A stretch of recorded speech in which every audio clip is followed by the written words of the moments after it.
Your Excellency, esteemed representatives from the Ministry of Higher Education and Scientific Research, Embassy of Hungary, الحميد شومان Foundation, and the British Council, students, parents, school counselors, and educators, ladies and gentlemen, good afternoon and welcome to the launching event of the Hungarian Scholarship in Jordan for the year 2025-26.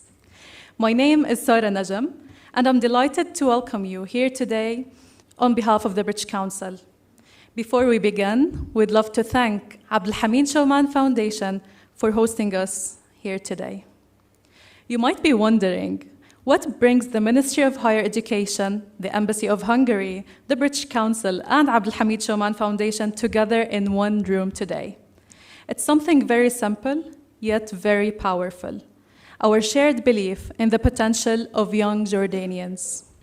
Each of these organizations plays a very important role in shaping education policy, fostering international collaboration, developing languages and skills, and promoting learning and innovation. Our purpose is the same: to open doors for Jordanian students, create access to world-class education, and build bridges that connect Jordan to the world. And that shared mission is exactly what today's event is all about.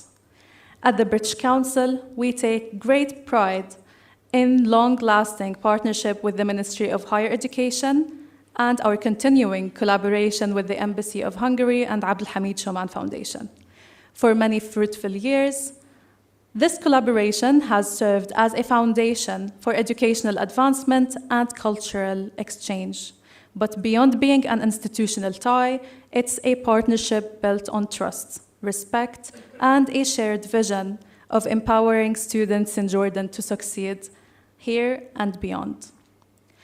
We also recognize that English is more than just a language. It's a gateway. It's a key to global opportunity, academic success, and meaningful connection. That's why we remain deeply committed to supporting students in this area through specialized courses, innovative learning methods, and of course, IELTS. Our mission is to ensure that every student in Jordan has the skills and confidence to thrive on the international stage. And since many of you here today are planning to apply for the Hungarian scholarship, let me highlight how the British Council IELTS can support you in that journey. We run IELTS exams almost daily, available across Jordan, from Aqaba to Amman to Irbid, Zarqa, and even in Madaba, ensuring that testing is always accessible to you. We can also support you with results faster than ever. You can repeat the skills you need rather than the whole test. We also provide you with the preparation material and more, which you'll hear more about from our speakers throughout the day. As we begin this afternoon's program, we look forward to many more years of collaboration with the Ministry of Higher Education, Embassy of Hungary, and الحميد شومان Foundation, all united by one goal: to open doors for Jordanian students and future leaders. Now, before we move on, let me quickly walk you through today's agenda.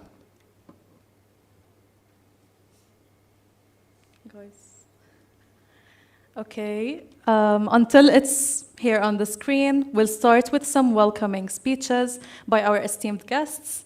Then we'll talk about life in Hungary and education in Hungary. Then about the Hungarian Scholarship Program from the Ministry of Higher Education. We'll discuss IELTS by the British Council. And we'll hear more from our alumni of the Hungarian Scholarship, followed by some questions and answers. And of course, you'll get to learn more about how you can get the highest score you can in the IELTS exam. To start off the day, it's my pleasure to invite Ms. Valentina Qsasiyet, CEO of الحميد شومان Foundation, for her welcoming remarks.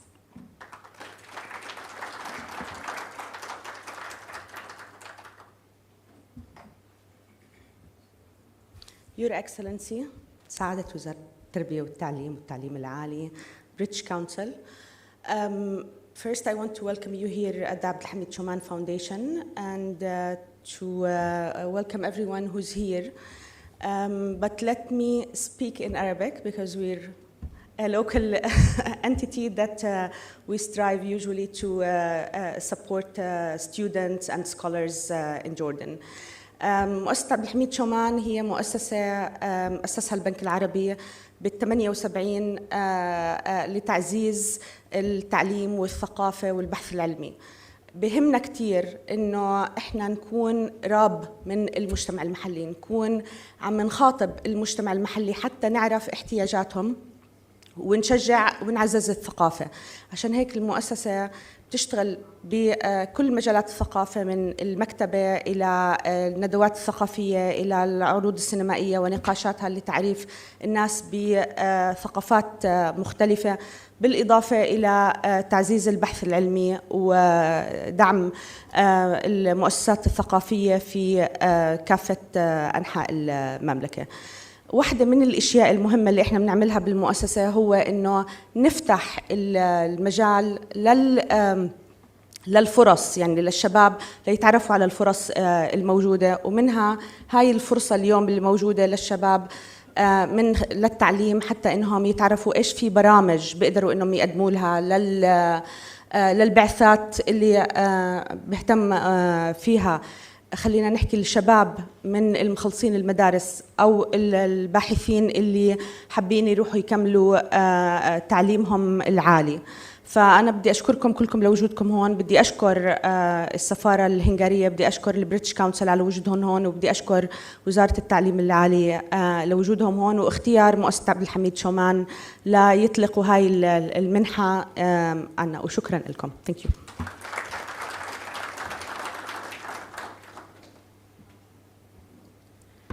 Thank you very much, Ms. Valentina, and thank you again to Abdul Hamid Shoman Foundation for having us today.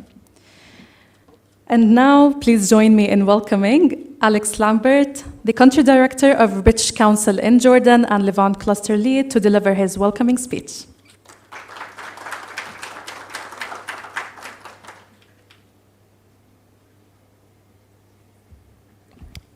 Good afternoon, Your Excellencies, ladies and gentlemen. I wasn't sure if I should whisper because we're in a library setting downstairs and I could see everyone studying so carefully, but I think we're okay. It's such a beautiful venue. Thank you so much for hosting us. And you know, the British Council is just down the road. Every time I come here, I'm so impressed at the number of people who are studying and pursuing their studies, which is really, really fantastic. So thank you so much for hosting us today. We really appreciate it. Thank you everyone for making the time to join today's event. It's excellent to have your interest, and I wish you all the very best in your applications to the Hungarian Scholarship. I mean, I think we all know, if you live in Jordan, the Hungarian Scholarship just has this incredibly exciting, iconic profile. It's got to be one of the world's most impressive investments in education in another country. So thank you so much to the Hungarian government and to the Hungarian embassy for launching this initiative for year on year. At the British Council, you know, we're really committed to educational excellence and to helping young people access opportunities. That's our mission as an organisation. It's all about helping create opportunities for young people. So we're really delighted to be able to work with the Hungarian embassy in Jordan through IELTS to be able to help your journey in trying to access the scholarship. And I think all I'd say is our whole team is here at the British Council today. You've seen the agenda. There's lots of different parts to it. It's going to be a really rich session, really informative. Again, thank you for coming, and I hope you make the most of it. Don't hesitate to ask my colleagues questions around IELTS. It is the world, leading exam in English language proficiency. We've been delivering it for decades, and the team is extremely experienced. So I know they'll be really happy to advise you if you need to improve your level and demonstrate your level when you apply for the Hungarian scholarship. So I wish you all the very best and good luck on this journey. Have a great day. Thank you.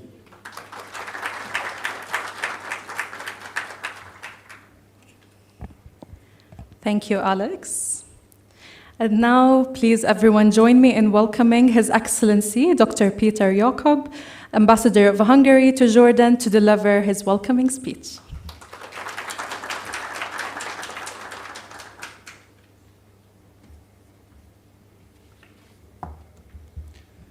Dear students, parents, dear colleagues, partners, it's a special privilege for me to welcome you all here today.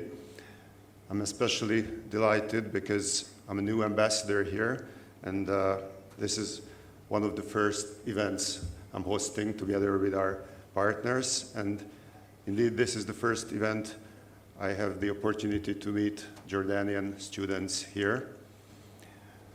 I arrived about 10 weeks ago, but me and my family already feel at home in Jordan. It's such a friendly and welcoming country, and indeed there is so much in common in our culture and heritage, which I think you will experience if you will study and live in Hungary. My job is to promote political, economic, and cultural cooperation between the two countries, but I dare say education is the most important. All the successful countries in the world invested in education. So cooperation in this field is a very important part of our partnership with Jordan. Let me quote from His Majesty the King Abdullah II, who recently visited Hungary. Our most precious asset is the individual citizen, and it remains Jordan's guiding principle. As a country lacking natural resources, we fully agree with His Majesty's vision, and we fully support this agenda. That's why our cooperation in the field of higher education is so important with Jordan. The Stipendium Hungaricum scholarship program was established by the Hungarian government in 2013. Before this program, we had another one, which was run in Hungarian. So there was one preparatory year in Hungarian, and these former students, these alumni, still keep in their heart Hungary forever. His Majesty recently told us in Budapest that he himself used to be a student abroad, and he knows how important this bond is for the former students. There are two major objectives of this program. One is obviously to support our friends, the partner countries, by sending the highly skilled professionals back to their home country so that they develop their nation, they contribute to the development of their home country. But the other objective is, of course, that all these former students will be the ambassadors of Hungary forever. They will be the friends of my country, and they will, like His Majesty said, always keep in their heart Hungary. So if I may bore you with some numbers and figures, the first Hungarian university was established in 1367 at Pécs, and the first continuously operating university, today called ELTE, was established in 1635. So the higher education system in Hungary is traditionally of high quality, as well as the education system here in Jordan. So usually for the students, it's no problem to enter the Hungarian higher education system. Just in the past 3 years, we had 3 Nobel Prize laureates, and this year we can also congratulate Jordan for a scientist being awarded this prestigious prize. So I dare say our educational cooperation is on the right track. There are approximately 45,000 foreign students studying in Hungary right now from more than 100 countries, and Jordan is among the top 10. So it's one of our most important partners and one of the largest recipients. There are about 30 universities offering more than 800 different courses, different programs. More than 17,000 students graduated during this program since the start of the scholarship. And last year, there were more than 80,000 applicants. Each year, there are between 1,500 and 2,000 Jordanian applicants. Again, one of the highest numbers of all applicants. And needless to say, all the curricula are available in English now. So you don't have to study Hungarian for an extra year. makes life easier because it's a difficult language. And I think part of the success of the program is that Hungary is a nice and safe place to live and work and study. And currently there are 4 direct flights between Amman and Budapest. So it's very easy to travel as well as to visit for family members, which is important because family is highly valued, of course, both in Jordan and Hungary, which I think you will see if you move there. So finally, I would like to promise that our embassy will provide all the necessary information and give you all the assistance you need. So please feel free to contact us anytime, and I wish you a successful application and all the best. Thank you very much. Shukran jazilan.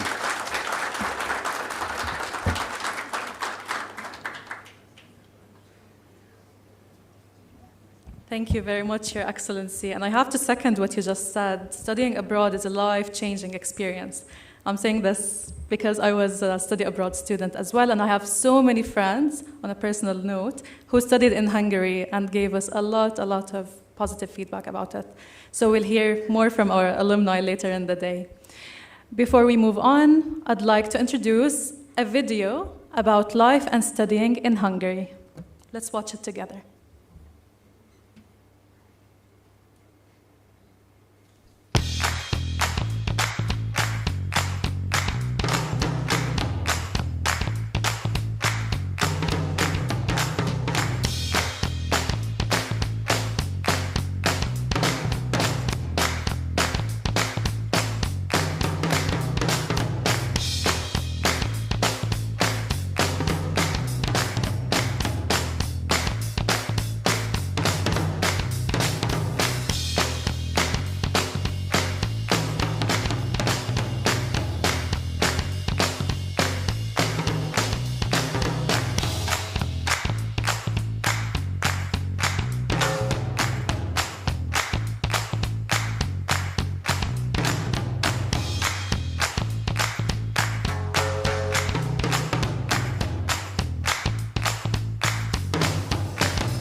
Produced on behalf of Tempest Public Foundation. Financed by Tshrin 2020.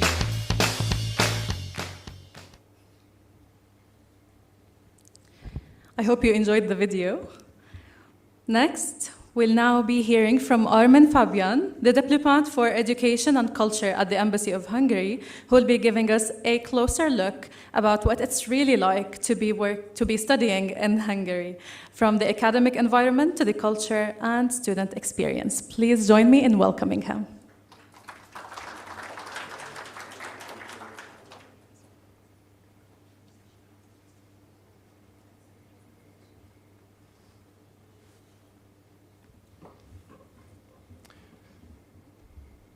Good afternoon, everyone. My name is Armen Fabian. I'm a diplomat responsible for education and culture at the Embassy of Hungary here in Amman. And it's a real pleasure to meet all of you here. And also I would like to thank the British Council for their cooperation and the Schumann Foundation for hosting us today. I'm so happy that you all honored us with your presence. So life and education in Hungary. I think the first question which has to be answered when someone is interested in the scholarship is, why Hungary? Why would someone from Jordan go to Europe and especially go to a country named Hungary? Hungary is a country with around 10 million inhabitants. It is in Central Europe, and as His Excellency said, Hungarian language is not an easy one, but if you're up to a challenge, I suggest you to try learning it. Not that Arabic is easy, I'm not saying that, but Hungarian is I think I may say on the same level. We are situated in the heart of Europe, in Central Europe. So if you decide to move to Hungary, to study in Hungary, it will be, first of all, easy to move inside the country, as our country is not a country with a huge size of territory, but also outside the country in other Central European regions. You can move easily from Budapest to Vienna, Austria, you can visit Prague, and by a lot of low-cost opportunities, you can basically travel around the whole Europe. We are really proud of our culture, our heritage. We have 8 World Heritage Sites in Hungary, and I would say one of the most important parts is that Hungary is a safe and friendly country. And I know that many people may be a bit anxious when moving to a different place. What happens there? How will people welcome me? But not just my opinion, but also objectively, we can say based on the statistics that Hungary is one of the safest and most welcome countries on the continent. And if you look at our map, you can see, of course, Budapest divided by the Danube, the 2 parts of the city, Buda and Pest.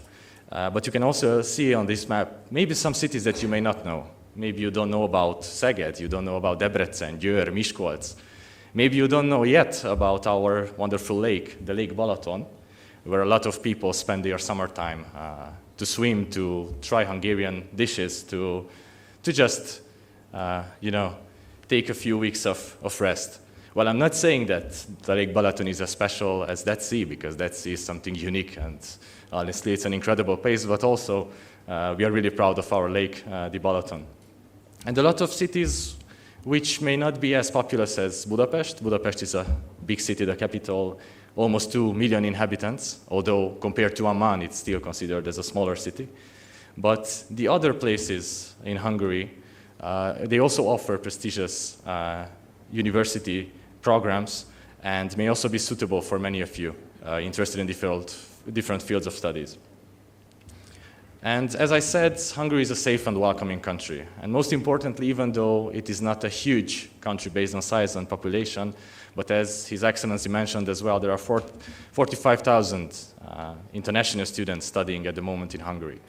So if you go to Hungary, decide to study there, you will never feel alone.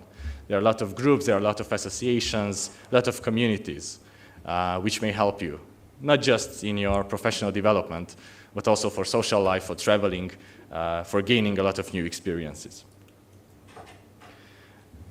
And regarding studying, Hungary provides high-quality education for a fair price. And we believe that the European degree may be important for you, not just for living in Hungary or Europe, but also maybe in this region, in the Middle East or Jordan. And you will get a lot of practical knowledge and a lot of skills that may help you in your future professional career, not just a diploma.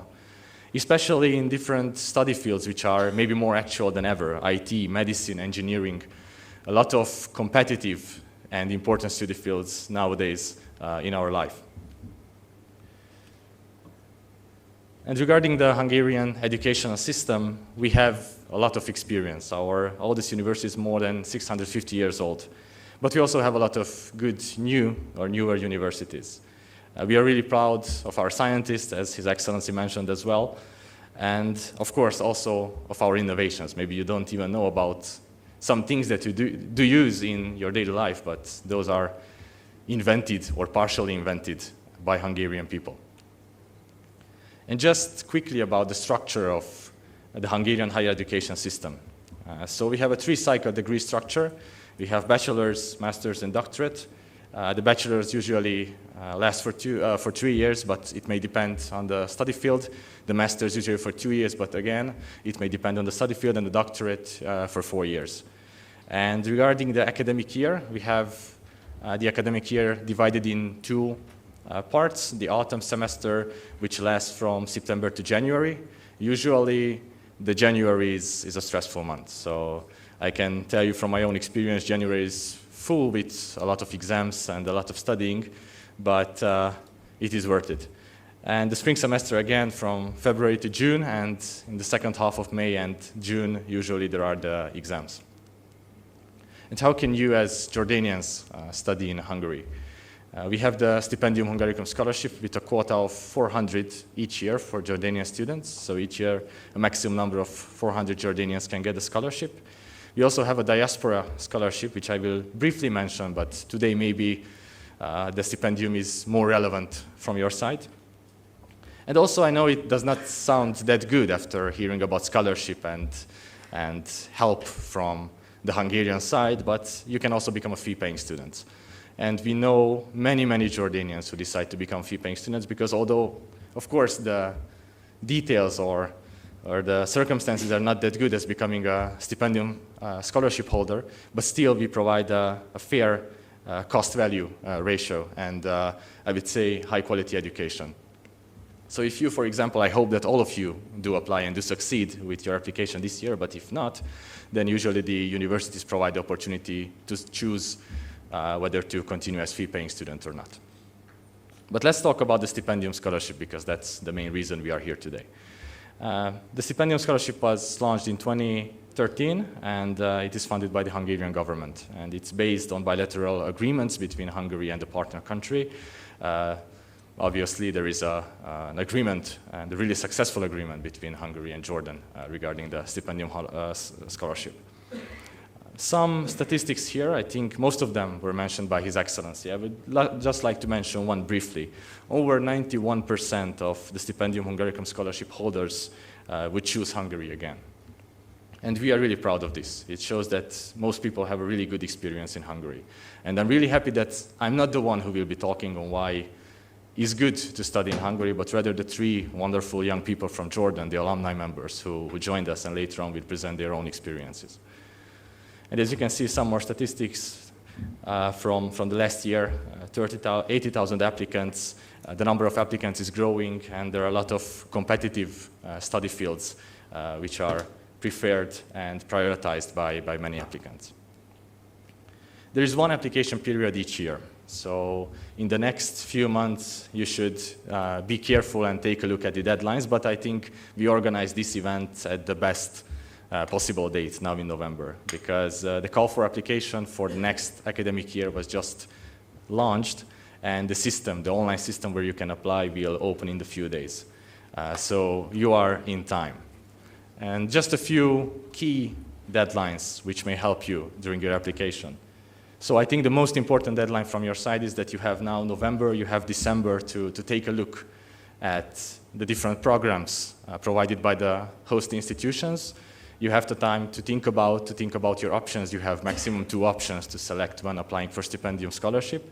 And you have to submit your application until 15th of January, 2 p.m. I would suggest not to leave it until the last day because, well, the system is really crowded during the last days. But you still have a lot of time to apply for the scholarship. After that, there is a technical check from the Hungarian side, from the Tempus Foundation. And later on, the Jordanian side, the Ministry of Higher Education will nominate the Jordanian students. But about this part, I'm really happy that the representative of the ministry is here with us today. So I think he will explain to you every detail regarding this application process. After being nominated by the Jordanian side, you get in touch directly with the host institutions. So there may be an examination from the host institution, and it really depends on the study field, study program, level of study. But this will be directly explained to you by the institutions. And after your successful examination, you basically get the notification about being selected, and what you have to do besides preparing for the trip is also to get along with the visa procedure. We at the embassy will definitely help you with the visa procedure. We will give you all the information necessary for applying for a visa. And well, we still have a lot of time until then, but we hope that we may be able to organize one live session, live event, just like today's event, where we can focus more on the visa application. But as we are now still at the first step of the whole cycle, I would say that the visa is just a later issue, but it's also one thing that you should not be afraid of. And the last part that you go to Hungary and you start your academic year. You should arrive to Hungary at latest end of September. And regarding some information about the Jordan situation, basically you can apply for any field, any level. So we have all the opportunities for the Jordanian students. And why is it good from your side if you receive this scholarship? Well, first of all, because you will receive tuition fee education. So it will be completely free from your side. You do not have to pay any university fees. And well, that alone is really useful, I would say, for most students. You will also receive a monthly stipend according to legislation and kind of contribution for accommodation, either in a dormitory spot or some kind of contribution for your rent. But here, and I will be completely honest with you, and we are always communicating honestly this with all the applicants, that this contribution regarding the accommodation and the monthly costs may not be enough for your expenses. What is good that if you check the Study in Hungary website, you will find a calculator there. So you will see from rent prices to the price of an apple, how much does it cost in Budapest and in different cities of Hungary. So you will be able to make the maths, to calculate, to see what your possibilities are, how prepared you are, how can you handle financially being a stipendium scholarship holder, and how much money or costs you should expect besides the tuition fee education. And regarding the application process, I will not get into many details regarding the application process today because all the information in a really, really detailed way is available on our website, on the website of Stipendium Hungaricum. But of course, you will need a few basic documents like motivation letter, a copy of your passport, transcript of records, high school grades, and in some cases, depending on what level are you applying for, you may need a letter of recommendation or research plan. But as I said, here you can see one more detailed table. Definitely I will not talk about this table today, but if you check your study level, the program you want to apply for, you will see all the checklist with all the things that you may have to be careful before submitting your application. So this is available on the Stipendium Hungaricum website. You can easily check it. And our fantastic colleagues from the Stipendium Hungaricum and the Foundation created an application guide. This is a 32 pages long document that helps you with all the details. So basically, from how to write your own full name, whether you have to add country code to the phone number, and how to upload the documents, everything is precisely explained in this application guide. It's really, really useful, so I would definitely suggest for you to take a look at it before submitting your application to avoid any issues and misunderstandings. This is the application system. I think you will see it a lot in the next weeks and months. Here you can check all the programs which are provided by the institutions. If you check the programs, you can see all the details regarding these programs, the minimum requirements, maybe other thing that you have to upload or have to organize before submitting your application. And just a few words about the Diaspora Scholarship. The Diaspora Scholarship is a different scholarship than the Stipendium Hungaricum, although the benefits are, I would say, mostly the same. But this scholarship is created specifically for people who have Hungarian roots, Hungarian identity. So it may not be the most relevant for most of you, but we see a few Jordanian candidates each year. So you should definitely take a look at the Diaspora Scholarship as well. But as I said, the Stipendium, I think it's like the biggest or most important scholarship from our side regarding Jordanian students. And just to end my presentation, a few useful links you should definitely check. Well, studyinhungary.hu. This is a website where you can check all the details about Hungarian higher education. So if you're interested in stipendium scholarship, other study opportunities, or just general information, you should definitely check this website. We also have a specific website for the Stipendium Hungaricum scholarship and for the Diaspora scholarship, and you should follow as well Study in Hungary on the social media if you want to get the newest information about all the scholarship opportunities. What I want to mention to you at the end of my presentation is that we at the embassy try to provide all the information to you, but the coordinating side is not the embassy, but rather the Tempus Public Foundation from Hungary. So for technical questions, I think they may have the better and most up-to-date information to provide it to you. Of course, we may also try to help you, but if you contact Stipendium Hungaricum at tpf.hu, they will definitely help you with all the information. Although, as I said, the website contains most useful information you may need. Also, we have a wonderful colleague, Claudia Boros. She's working at the Tempus Foundation, and she's responsible for the region. She's responsible for Jordan. She's really, really helpful, so don't hesitate to contact her as well if you need any more information. And regarding the embassy, although we are not coordinating directly the Stipendium Scholarship, we are doing and trying to do many things. In September, we were participating at the EU Film Festival with Hungarian movie. In October, we had classical music concert. We will have an event showcasing Hungarian sweets next week, so you are still in time to register for the event. And we also have a monthly newsletter, which we send out in an electronic way. In this newsletter, we present famous Hungarians, we present anniversaries, we show places to visit in Hungary, and food to try in Hungary. So I think you should, if you want to get and to know more about Hungary, you can check this QR code, you can subscribe to our newsletter, so you will be even more prepared for next September when you start your journey in Hungary. And here you can find 2 email addresses. One of them is the culture address for our embassy, and the other one is regarding the Stipendium Scholarship. So once again, feel free if you have any questions to just contact us anytime. So from my side, that's all. I really want to thank you once again for being here. Thank you for your attention, and I wish you the most success and hope to see you, many of you, in Hungary in the near future. Thank you so much.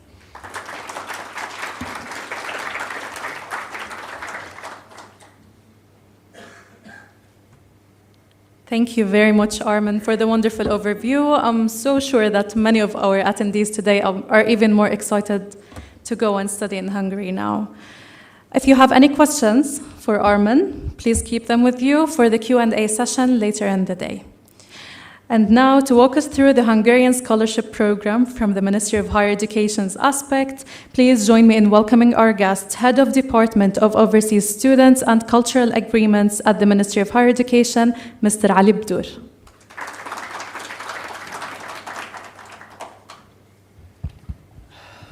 مساء الخير جميعا، يعطيكم العافية. في البداية اسمحوا لي أحكي بالعربي لأنه بجوز الغالبية الموجودين بالعربي. بداية بدي أشكر البريتش كونسل على هاي الفرصة، سواء إن كوزارة أو للمهتمين بالمنحة، على أساس إنهم يتعرفوا على هاي المنحة ويتعرفوا على شو الأوفرز الموجودة من البريتش كونسل للآيلتس. وبدي أشكر كمان السفارة الهنغارية الشريك الدائم للوزارة التعليم العالي في موضوع المنحة الهنغارية. إحنا الوزارة الجهة الرسمية، الشريك الرسمي للمنحة الهنغارية، ممثلة عن الحكومة الأردنية، وإحنا بجوز أكبر شريك من ناحية عدد السكان للمنحة الهنغارية. إحنا بنحصل تقريباً 400 منحة سنوياً. طبعاً ال 400 منحة مفصلين ضمن برامج، مش بس بكالوريوس ولا دكتوراه ولا ماجستير، مفصلين على كل البرامج الدراسية. إحنا بنرتبط مع المنحة الهنغارية من 2013. بلشنا بأعداد بسيطة لحتى وصلنا بجوز أكبر عدد دولة بالوطن العربي أو حتى على مستوى العالم ب 400 منحة. وحالياً إحنا شغالين مع المنحة إن شاء الله ل 2027 كمان. وقعنا مذكرة جديدة بال 2024 لنهاية ال 2027 يعني إتاحة الفرصة للطلاب الأردنيين إنهم يستفيدوا من المنحة. إحنا تقريباً اللي استفادوا من المنحة خلال السنوات السابقة ما يقارب 3000 طالب أردني، وحالياً موجود على مقاعد الدراسة تقريباً 700 طالب أردني بدرسوا حالياً بالمنحة، وسنوياً بنحصل بين 300 ل 400 منحة حسب الوضع المالي للمنحة سنوي. يعني العدد بحده الأقصى 400 وبحده الأقل ممكن يوصل لحد 300. البرامج الدراسية بجوز مستر آرمن غطى كل المجالات اللي بدنا نحكي فيها. البرامج الدراسية بكالوريوس، ماجستير ودكتوراه، والبرنامج الخاص بموضوع الطب وطب الأسنان اللي هو الون تير ماستر الOTM، هذا كمان مشمول مع الطلاب الأردنيين، متاح للجميع يقدم له. احنا كوزارة التعليم العالي جاهزين لأي تواصل. وأنا شخصيا كمنسق للمنحة الأرقام موجودة، بجوز كانت موجودة على السكرين للكل. جاهزين للتعاون ولدعم الطلاب، توجيههم خلال فترة تقديم للمنحة. وإن شاء الله في إعلان رسمي راح ينزل على الويب سايت تاع الوزارة وعلى المواقع الإلكترونية أو الصفحات التواصل الاجتماعي للوزارة خلال بداية الأسبوع القادم، بيشرح آلية الاختيار، روابط التقديم كاملة. الوزارة في شرط للوزارة الآيلتس أو التوفل، لازم الطالب كمان يقدمه للوزارة. هذا كله إن شاء الله خلال الإعلان الأسبوع القادم بيجي.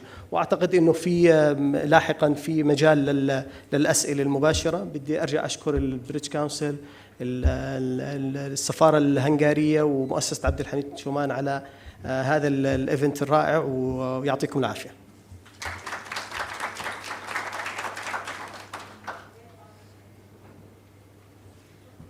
شكرا كثير مستر علي. أكيد الجميع عنده أسئلة لمستر علي, Mr. Armin, and later on with the rest of our speakers, please keep these questions again for the Q&A part. Now, to share how students can prepare for the language requirements of the scholarship, including how the British Council supports applicants through IELTS, please join me in welcoming Anas Muhammad from the British Council.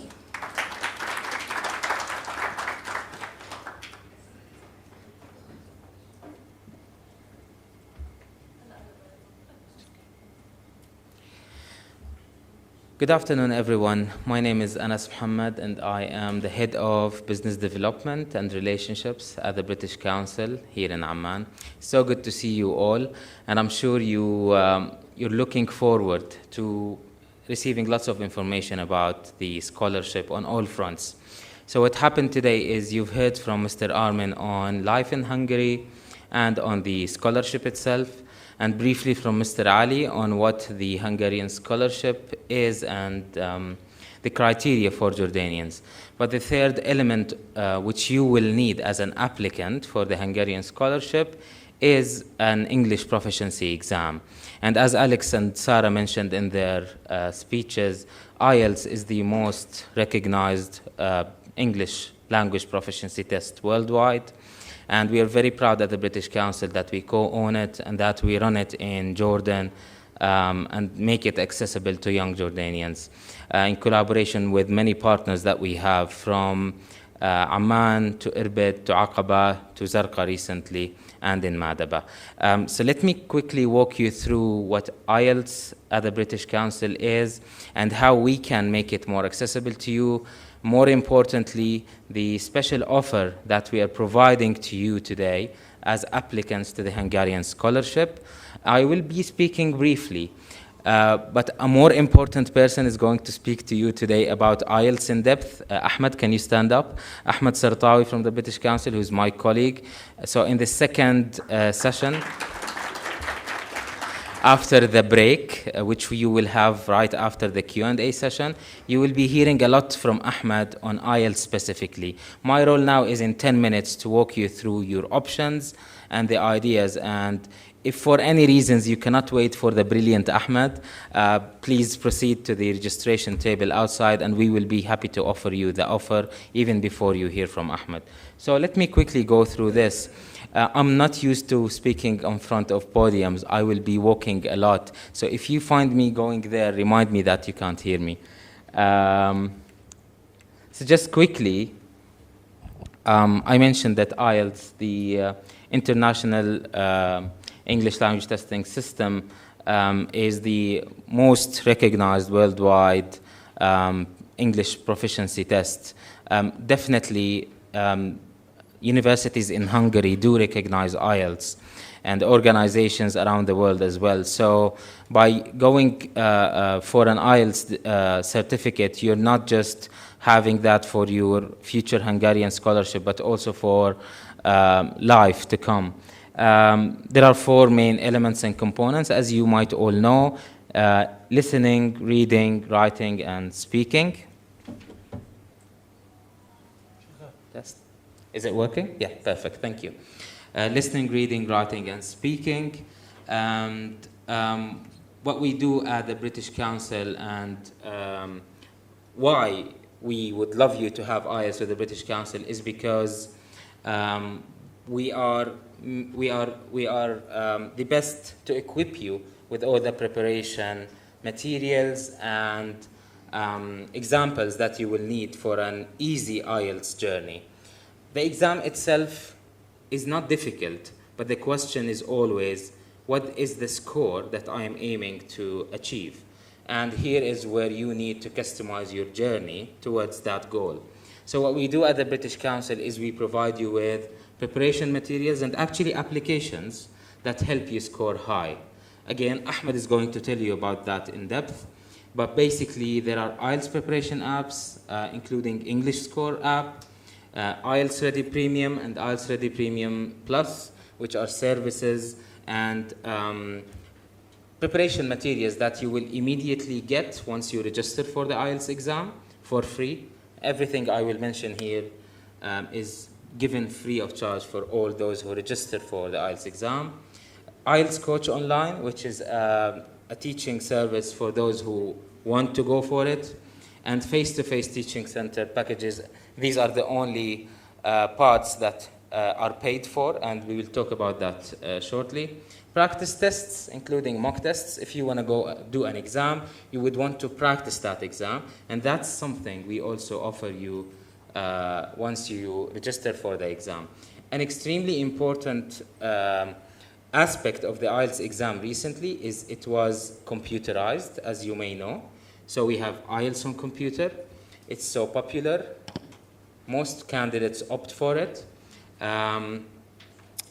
The face-to-face speaking element is still there, so you can do your IELTS on computer with a face-to-face speaking element or a video call element, which you can choose from.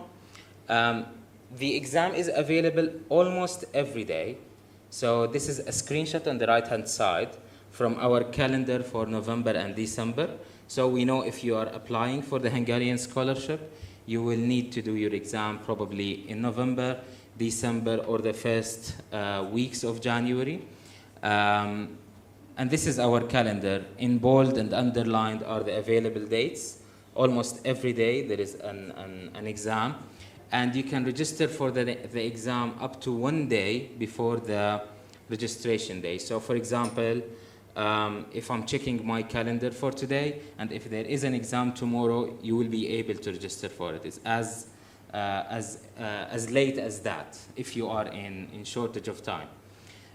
Results, this is a big advancement as well. Quite often we release the results between 1 to 5 days, and actually we're doing our best to release it within the shorter time frame of 1 to 2 days. But our promise to you is that you will get your certificate, your IELTS test, released within 5 days maximum.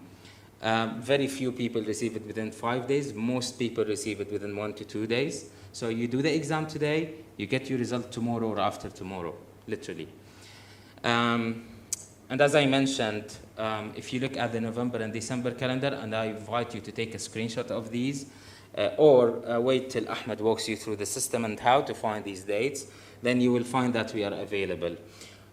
We are also offering a special service that wasn't available when I did my IELTS several years back, which is the one skill retake. So if you're doing your IELTS exam and you didn't do well in one of the 4 components, you don't need to repeat the entire exam anymore. So starting last year, almost, we launched the IELTS One Skill Retake, which is a feature that allows you to repeat one of the 4 skills. If you're doing IELTS on computer, you will choose the skill that you would want to repeat, and you will do it at a reduced pricing as well, within a specific time frame, which Ahmed will walk you through. So again, the exam is becoming more user-friendly, computerized, everyday, accessible. With one skill retake, we know that you will be hopefully scoring the results that you are opting for. And obviously, this helps you improve your scores as you register for the exam. The two options are offered for you. So within the optional offer of the Hungarian scholarship, you can do IELTS academic or general. However, as you know, you will always need to check with the universities who 99% will be accepting the academic version of IELTS. However, general training IELTS is acceptable, and I think the Ministry of Education does not mind if you go for general training IELTS version, if that's your choice. Obviously, again, from the name, academic IELTS is for academic reasons. General training IELTS is usually for immigration and language training. So it will depend on the student's need and the student's goal, but we obviously encourage you to go for the safest after you check with the university that you are aiming to study at. Like we mentioned on the availability of exams dates, we are also available almost everywhere in Jordan, from Irbid in the north to Aqaba in the south, from Zarqa in the east starting December and to Madaba in the west. In Amman alone, we have more than 7 IELTS testing centers, all of which are authorized testing centers by the British Council. You do not necessarily need to do the exam at the British Council venue at the Rainbow Street. It's an option for you. Many people like it, but there are 6 other places for the candidates to do IELTS exam. That's only in Amman. In Madaba, we are available at our partners venue at the German Jordanian University. In Aqaba, we are available at Aqaba International School. In Irbid, we are available in 2 places, at Jeddah University and at ITA Academy. We have Mr. Ala from ITA Academy representing them today, so please speak to him if you have any questions on exams in Irbid. And in Zarqa University very soon, inshallah, in December, which you will start seeing that on the system. I think this is pretty much it on IELTS, but what about the special offer you will have for the Hungarian scholarship? And I'll walk you through these very quickly, starting from free face-to-face information sessions. We are starting with today's session with Ahmad Sartawi, but we are very happy to tell you that given the engagement and given the number of registrations, we are going to continue to announce for many more information sessions on IELTS, all of which are going to be free of charge for you. Priority for test availability. We know you want to do the exam before the 15th of Jan deadline, or even if that extends to February, before that February deadline. So our team will make sure they find you an examination date that works for you. Practice materials, as I mentioned. Free IELTS counseling service. This service is offered by an expert IELTS professional who sits with the candidates one-to-one online and talks to them about their score and how to score or how to achieve higher depending on their goal. It's usually offered for 23 JOD. It's going to be offered for you free of charge again because you are a Hungarian scholarship applicant. You can bundle IELTS coach and IELTS exam, which is a face-to-face teaching center course offered at Rainbow Street. So this is for those who would want to sit within a group setting, doing an English language course to improve their level in English language, aiming for IELTS. You will also get a 10% discount on that course. A free test transfer. It happens sometimes. You will do the exam registration today and then something will come up. If you go by our terms and conditions, we will be able to try our best to transfer the date for you free of charge.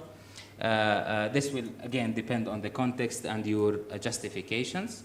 And assistance to register for the test, which our team is going to offer you at the table outside throughout the day, now in the break or after Ahmad's session, where we will free up ourselves just to help you register for the exam and get your promo code and IELTS discount, which is going to be 10% of the IELTS price. IELTS is currently priced at 199 JOD, and you are going to get a 10% discount on that because you're attending this session and because you're applying for the Hungarian scholarship if you use this promo code. So I invite you to take a screenshot or a snapshot of the promo code and speak to our IELTS team at the registration tables again to help you register for the exam using that code.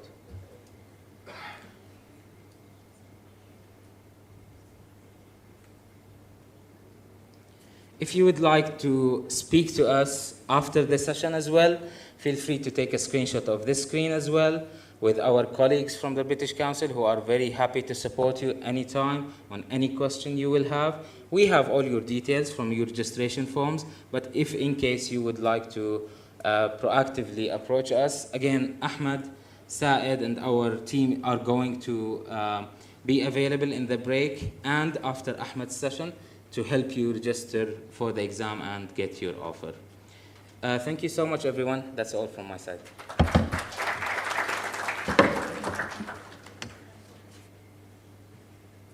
Thank you very much, Anas, for that wonderful explanation. And I'm sure that now everyone has a better overview of the exam now. And let me tell you as an insider, I've seen how much work the team has put to make the exam very accessible to all of you, offering things that we haven't really offered before free of charge. So yeah, I hope that you make use of the offer, and I hope that it helps you with the application. So moving on to one of the most awaited parts of this afternoon, hearing more directly from the scholarship alumni who studied in Hungary through this program. They'll be sharing their personal experiences, what they learned, and how this opportunity has shaped their career and perspectives. Please give me a warm welcome. Please help me give a very warm welcome to our alumni, starting with Nural Dababne, who studied at ELTE University with International Relations degree. Please correct me if I said anything wrong. Okay, we'll be later on welcoming Tariq Shhade from the University of Saged, English Studies. Pardon me, I'm not good at Hungarian. And of course, Dr. Bushra Rabab'a from the University of Fate with General Medicine degree. Please join me welcoming them on stage.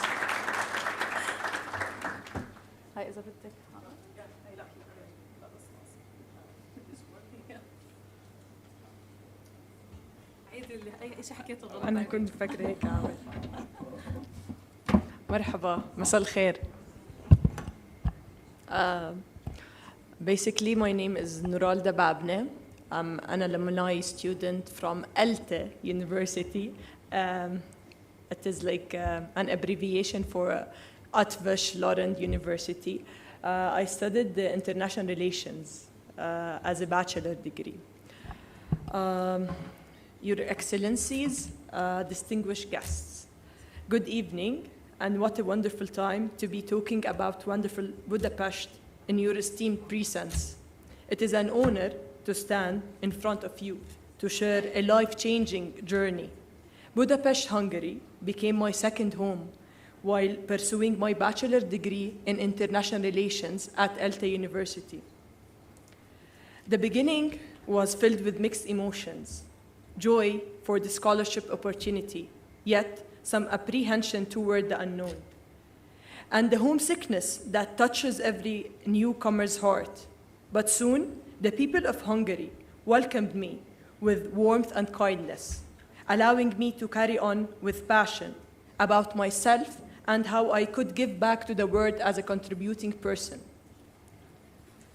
As days passed, Budapest revealed its unique gem, a city that blends heritage, art, modernity, opening its doors to anyone seeking to discover strengths they never knew existed. I realized that being away from home is not something to fear. It is a path that teaches resilience and dedication. At ELTE University, I did not only study international relations, I studied life itself. I learned how to express myself with confidence, to listen with respect, and to see the world through diverse perspectives. This experience impressed in me both values of openness, respect, and responsibility, both academically and personally. Today, I live with this lasting impact through my work at Caritas Jordan, where I engage daily with the human stories that demand empathy, patience, and attentive listening. The discipline, confidence, and organization I gained in Hungary continue to guide me in everything I do. I still yearn to return to Budapest for higher studies because such a city teaches you that learning never ends. Finally, but I have other things to say. I remain deeply grateful for the scholarship that allowed me to represent my country, the Hashemite Kingdom of Jordan, and for the Hungarian government's belief in youth and their potential. My journey began with hesitant steps, but ended with a deep love for a country that taught me when beauty and knowledge meet, they create awareness and inspiration. For that, I don't love Hungary, I admire Hungary. Okay, basically, as I said before, I studied international relations at LT University. The enrollment years were from 2020 till 2023. Okay, so basically, أنا حابة أسأل بتحبوا أحكي بالعربي خصوصاً هاي التجربة اللي أنا عشتها ولا بتفضلوا أكمل كلامي بالإنجليش لأنه أنا بعرف إنه أغلب الموجودين عرب وأردنيين فالكلام رح يوصل أكتر من القلب للقلب. بالبداية بحب أحكي إنه هاي الصورة أخذتها ب 2018 أو 2019 ديسمبر 2019 قبل ما أحظى بفرصة السكولرشيب. هاي الصورة كانت لما وقتها أجت السفارة الهنغارية على مدرستي الوطنية الأرثوذكسية The National Orthodox School of شمساني. basically أجوا حكوا لنا أكتر على السكولرشيب وأنا بهاي الفرصة حبيت أقدم على هاي السكولرشيب.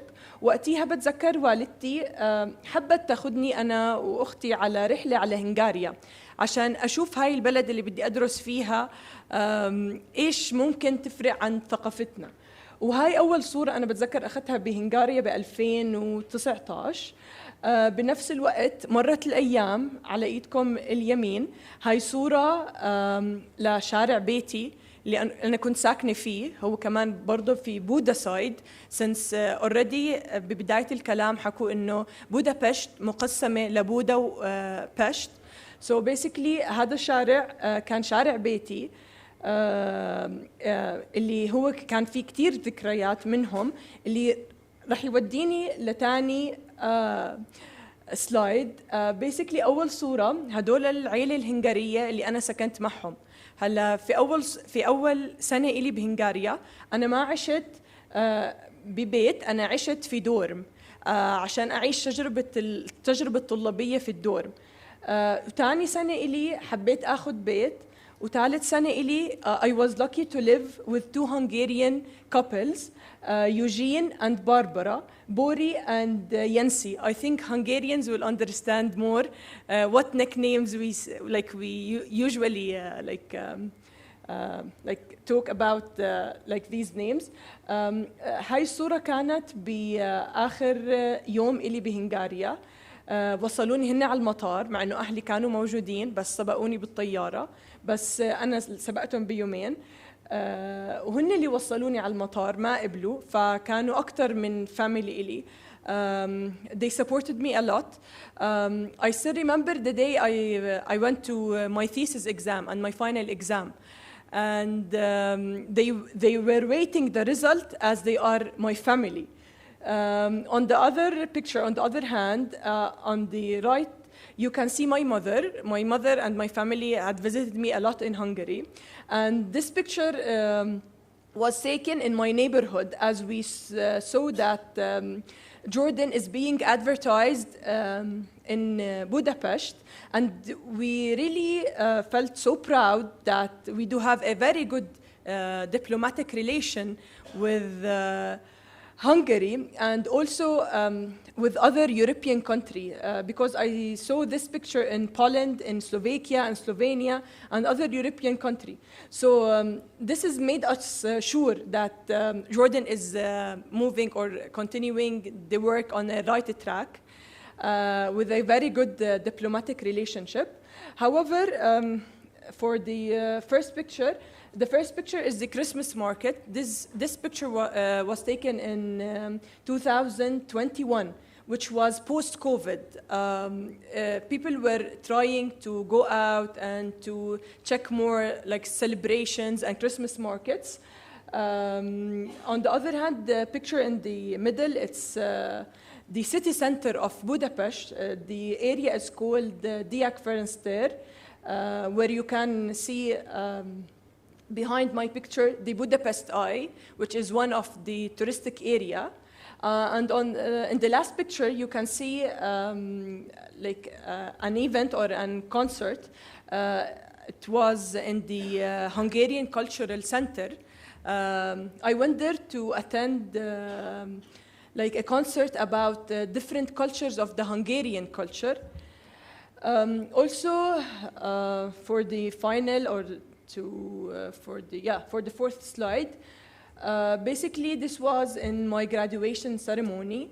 I was lucky to be the student ambassador of this university, ELTE University.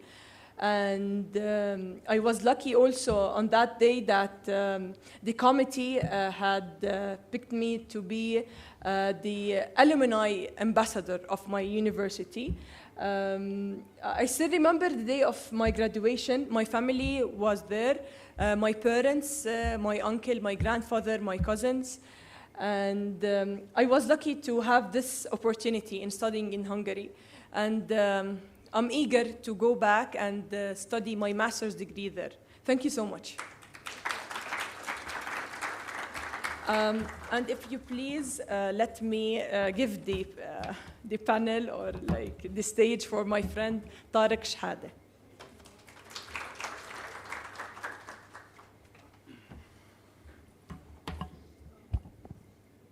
Good afternoon, everyone.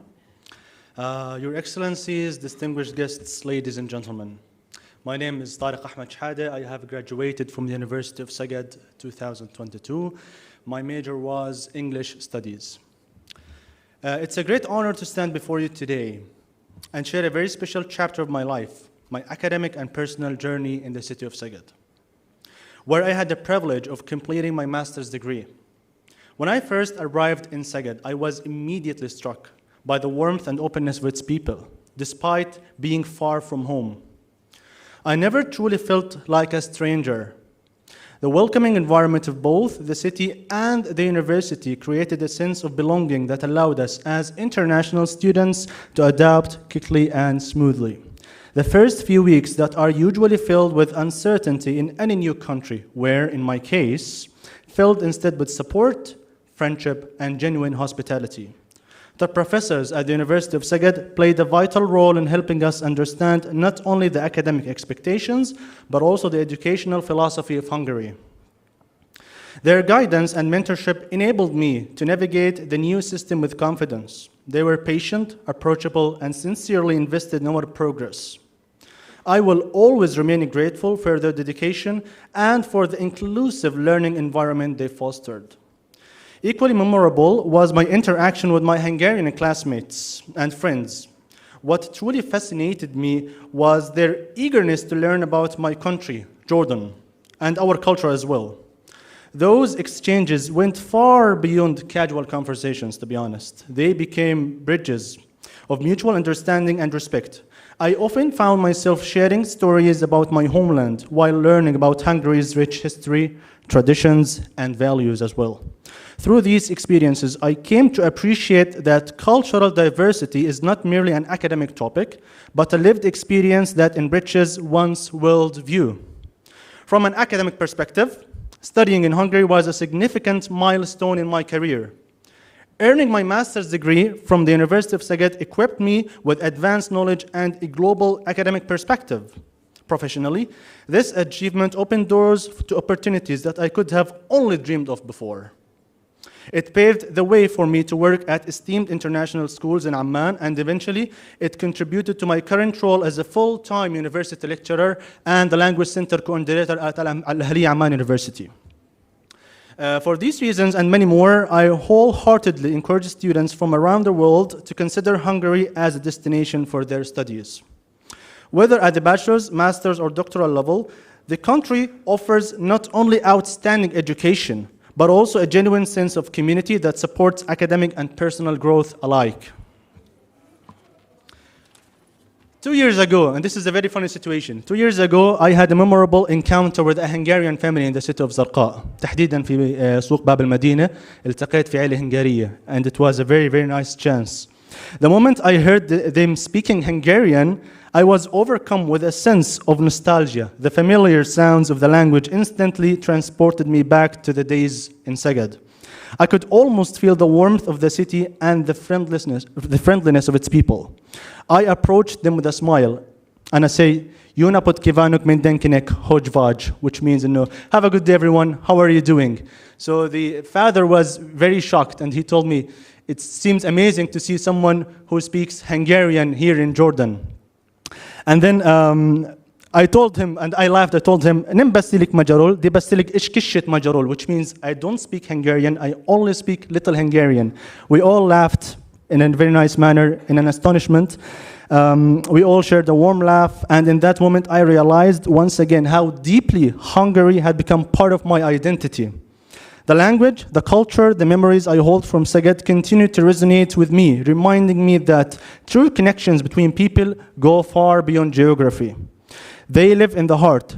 Szeged for me is no longer just a city on the map. It has become a part of my identity. Now let me take you through, please, some of the pictures I chose to present before you today. In this picture, this is my first day in the University of Szeged. Here, it was a very nice day, to be honest.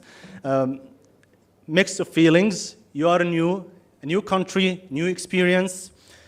To be honest, I was smiling here because I was enjoying every moment in this picture, and it was then, from the very first day, I realized how kind Hungarian people are. They were very welcoming, very kind, very supportive as well. In this picture, it was in a city in Budapest. It's called Székely-Szent-Miklós. It's a very nice city. During that day, a Hungarian family hosted me in their house for one entire week. And they took me like in an internal trip, and I was planning to show you this picture to reflect the very beautiful Hungarian nature. Of course, I cannot talk about Hungary without mentioning the Hungarian parliament, and this picture is with my friend Usama, and he is present here today. Thank you, Usama. Usama was my roommate, flatmate, dormmate as well. We shared some nice memories, and here in this picture I would like to reflect also the exquisite architecture of the European Hungarian parliament, with the Danube River, of course. Hungarian parliament at night is also as wonderful as it is in the morning, because it's with some really nice lights. It's a very outstanding experience. On this picture, there's the University of Szeged during Christmas time. Unfortunately, it was COVID period, not a lot of people in the street. We could actually have a very good time there because this is a very nice decoration. I took this picture in the morning. Of course, if it wasn't COVID time, there would be more people around, and of course it will be crowded.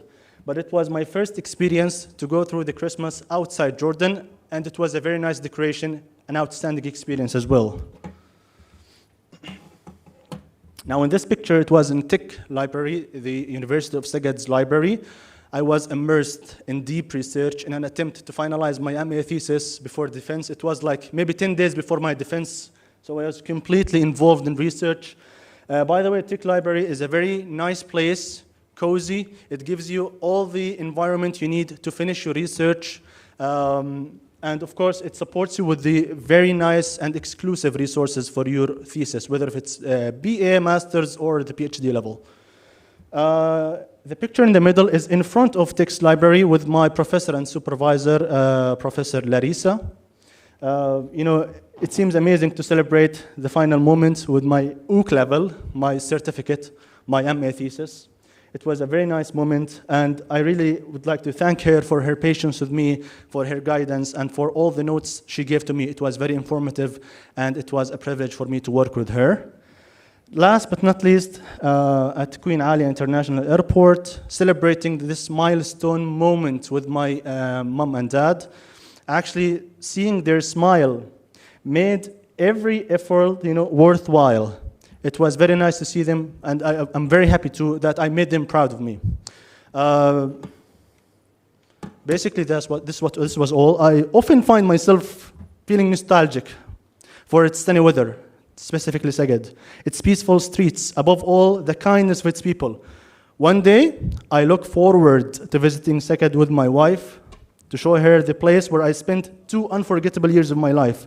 Hungary, and especially Szeged, will always have a special place in my heart. Thank you so much.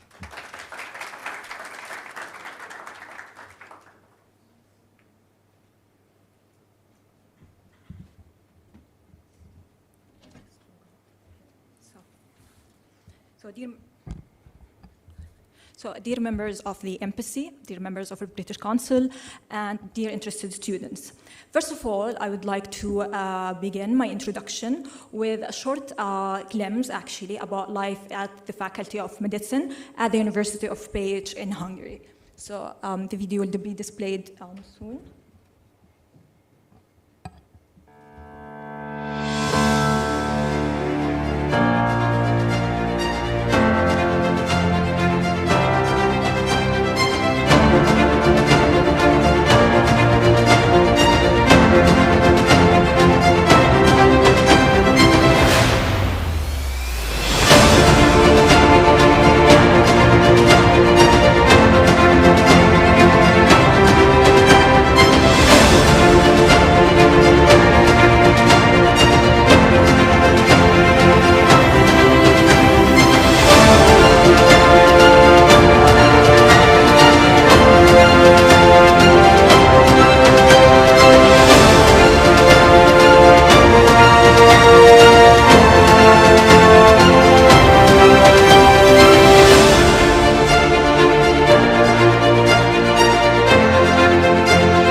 Thank you.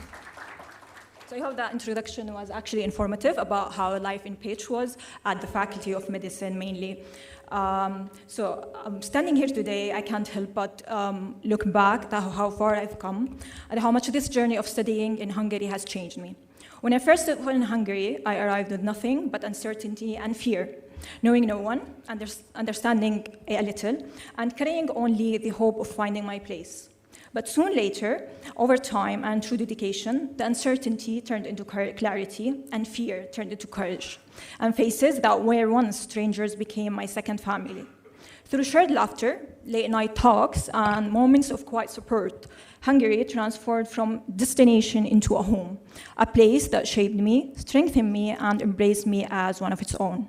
There were even moments, actually, where I felt that I belong more in Hungary than I belong in my home country, Jordan, actually. Now, academically, the road actually was far from easy. There were countless late nights, overwhelming study loads, and moments when self-doubt crept in. Yet it was precisely these exact struggles that turned me into someone stronger, more disciplined, and more confident. I came to believe that true growth begins begins beyond the edges of our comfort zones and often in our most painful moments. And that failure is simply a stepping stone towards success. Beyond academics, actually, living in Hungary taught me about resilience, independence, and beauty of diversity.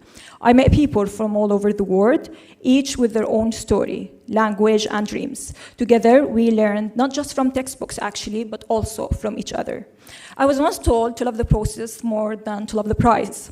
And only now I come to understand the truth behind those words, that the satisfaction of the prize is fleeting, but the feeling of growth, connection, and becoming along the way is truly incomparable. The joy of reaching the goal fades, but the emotions, memory, and the lessons from the journey linger forever. Looking back now, I realized that studying Hungary actually wasn't just earning a degree. It was more about discovering who I am, what I value, and what I'm capable of. Now, I'd like also to share some moments about my life at the medical faculty of Page. Some actually are very special moments to my heart. So this is photo. Sorry. So this photo was actually taken at the thesis defense. That was actually my defense. It was 2 years ago. I graduated. This was like in May 2023. I did my thesis actually about eating disorder. It was actually the psychiatry department. A very interesting topic. This photo was also taken at the very last seminar. It was actually the very last class I had at the university, and it's very close to my heart. That's why it's also displayed here. This photo was mainly taken in between like the main building and also the hospital. So you can find the hospital here at the very back. Of course, because it's never who you are, but it's who you're with. I'd love to share some photos with my friends. You can see here, this photo actually was taken in Paris. That was actually a few months ago before the pandemic started, and I'm so glad that actually we had a chance to vent before the lockdown. The second photo here was actually with two of my closest friends as well, having a random coffee morning. The one at the very bottom, here, it was actually, I have done my rotational year abroad. I actually have done a semester in Croatia and another semester in Germany. So this photo was here with the lady. She was actually the English program organizer. Here, at the second photo in the middle here, it was actually with the surgery group or the surgery team from the Helios clinics in Germany. And this is also actually another chance for you to know that you can actually do some semesters abroad. This was also in one of the seminars with my classmates. And eventually, of course, like here the photo in the middle, it was the day of my last exam, the very last exam of school, and this was actually in June. It was the 1st of June, 2023. I remember also it was the day of the royal wedding, so it was double, I guess, a celebration for us that year, actually. And of course, my graduation day, which was also a very special day to my heart. Thank you for your attention, and have a good day.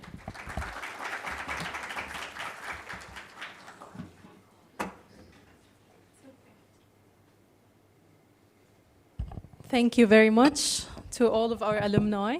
Amazing and wonderful stories. Honestly, I'm sure that everyone here in attendance is super excited to apply for the scholarship and craft their own story in Hungary.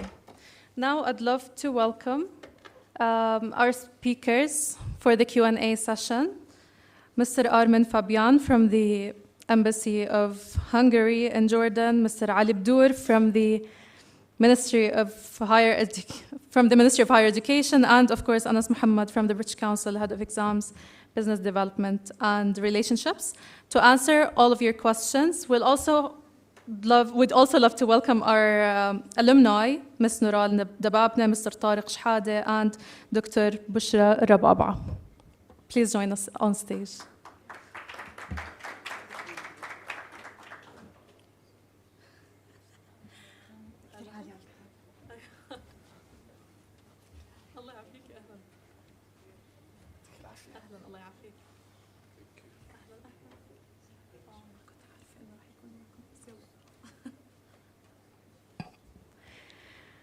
Okay, so can someone help me with the mics? Here's an external, this one will be for speakers. We'll be taking questions from each side, بس عشان نتأكد إنه كل حدا أخذ فرصة يسأل سؤال. هاي في واحد extra هون. فمين في عنده سؤال؟ من هون يعني يس اللي بتحبيه زي ما بتحبيه. عارفينه بحالك، والسؤال لمين بتوجهيه؟ شغال المايك هاشم؟ يس شغال.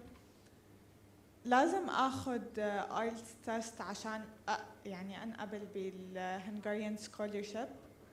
Is it necessary يعني؟ مستر علي بتخيل رح يقدر يجاوبنا. Minister of Higher Education. طبعا هو شرط اساسي للوزاره انه تكون معك ايلتس، وفي اوبشن ثاني للتوفل انه يكون معك ايلتس. احنا ما بنشترط سواء كان ايلتس اكاديميك او جنرال، ما بفرق معنا، بس هو شرط اساسي لانه مرحله الترشيح او الترشيح الاولي راح تكون عشان تدخل على المرحله اللي بعديها تعمل مقابله وامتحان مع الجامعات عن طريق الوزاره، وهي شيء اساسي انه يكون معك ايلتس او توفل. بغض النظر عن السكور اللي بجيبه بالامتحان؟ لا طبعا مش بغض النظر. لازم يعني في اجيب سكور عالي. في مينيمم سكور طبعا.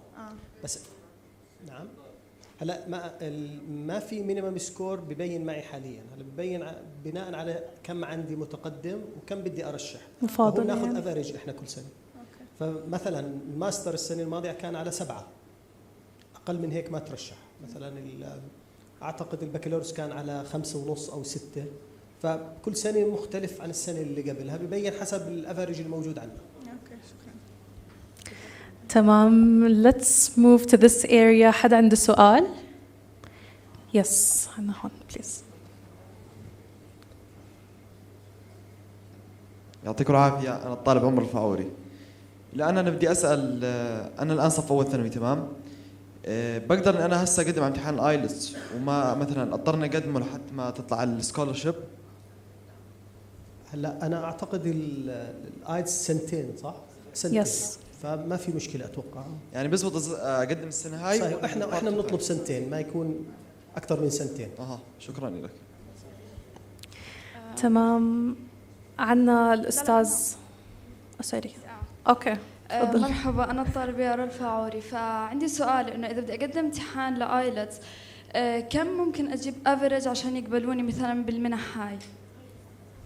بجوز حكينا إنه إحنا ما بناخذ أفريج موحد لكل سنة، يعني حسب شو علامات الطلاب والعدد اللي بدي أرشحه باخذ عدد معين.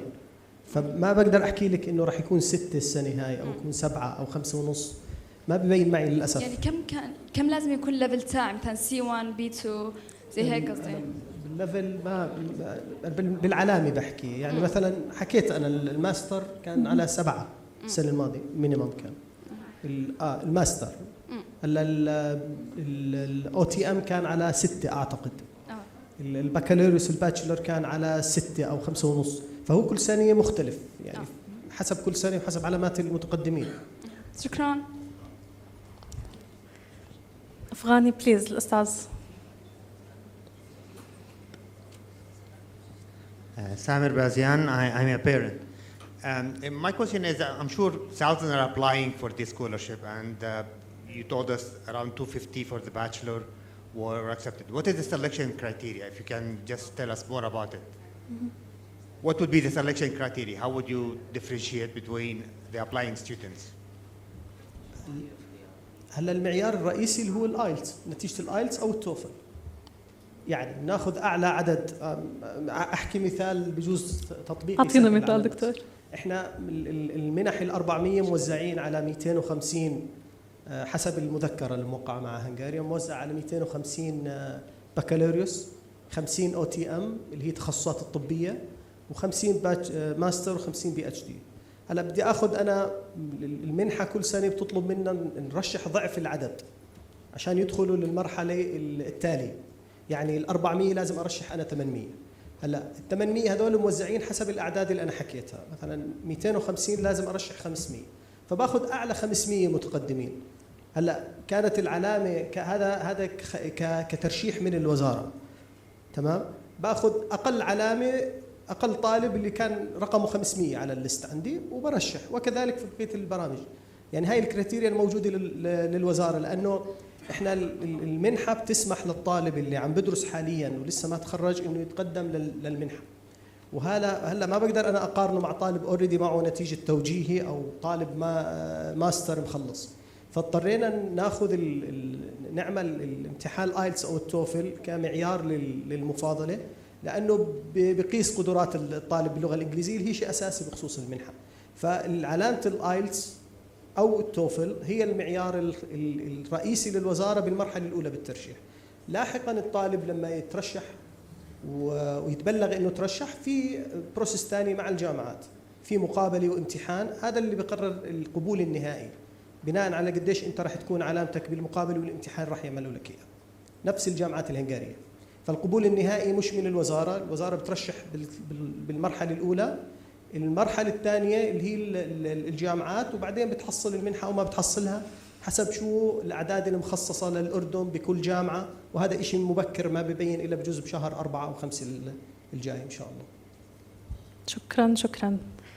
نرجع هون. يس.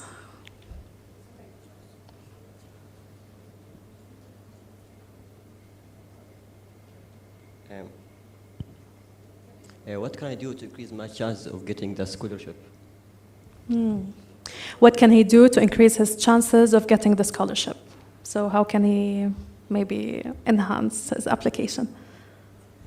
هلا انه تجيب علامه منيحه بالايلتس اول شيء، وثاني شيء الامتحان اللي بيصير بالجامعه انه تعمل فيه منيح. يعني هذا زي ما بيحكوا المين فاكتور، انت تكون تعمل منيح بالامتحان وبالمقابله، وبناء عليها بحطوا لك علامه معينه، هاي العلامه اللي انت بتدخل بعدين بتنافس عليها بالمنحه. فكل ما عليت كل ما عملت احسن بالمقابله بالامتحان، كل ما صار عندك فرصه اكثر انك تقبل. شكرا مستر علي. بتخيل خريجين عندهم كمان هيك تيبس. انا بدي اجاوب على سؤالك بالنسبه لكليه العلوم الانسانيه، وفي عندنا طبعا اكثر من تخصص، في بالطب وفي بالعلاقات الدوليه. بالنسبه للتخصصات العلوم الانسانيه بالعاده بيكون في طبعا اكيد الايلتس از ان امبورتنت بارت for sure 100%. يعني الايلتس هو one of the major steps for you getting the scholarship. لازم يعني I guess the highest your score the better is your chance. بالاخر يعني هو مو زي ما حكى الدكتور، هو عامل متغير كل سنه بيختلف الايلتس، ما في نسبه ثابته بتبين معهم حسب كل سنه. بالنسبه للمعيار الثاني الامتحان اللي انت بتتوقعه من الجامعه، هو انت بدك تحضر كويس للمقابله. احنا بالنسبه للامتحان كان عباره عن انترفيو. بالنسبه لكليتي انا كادب انجليزي كان انترفيو مع 3 دكاتره. وبس للعلم انت لما تقدم على المنحه الهنغاريه بتقدم انت على جامعتين، او بتقدر تقدم بنفس الجامعه على تخصصين. فهمت كيف؟ فانت بدك تتوقع مقابلتين بحددوهم معك الجامعه اذا تم ترشيحك من قبل وزاره التعليم العالي. مزبوط.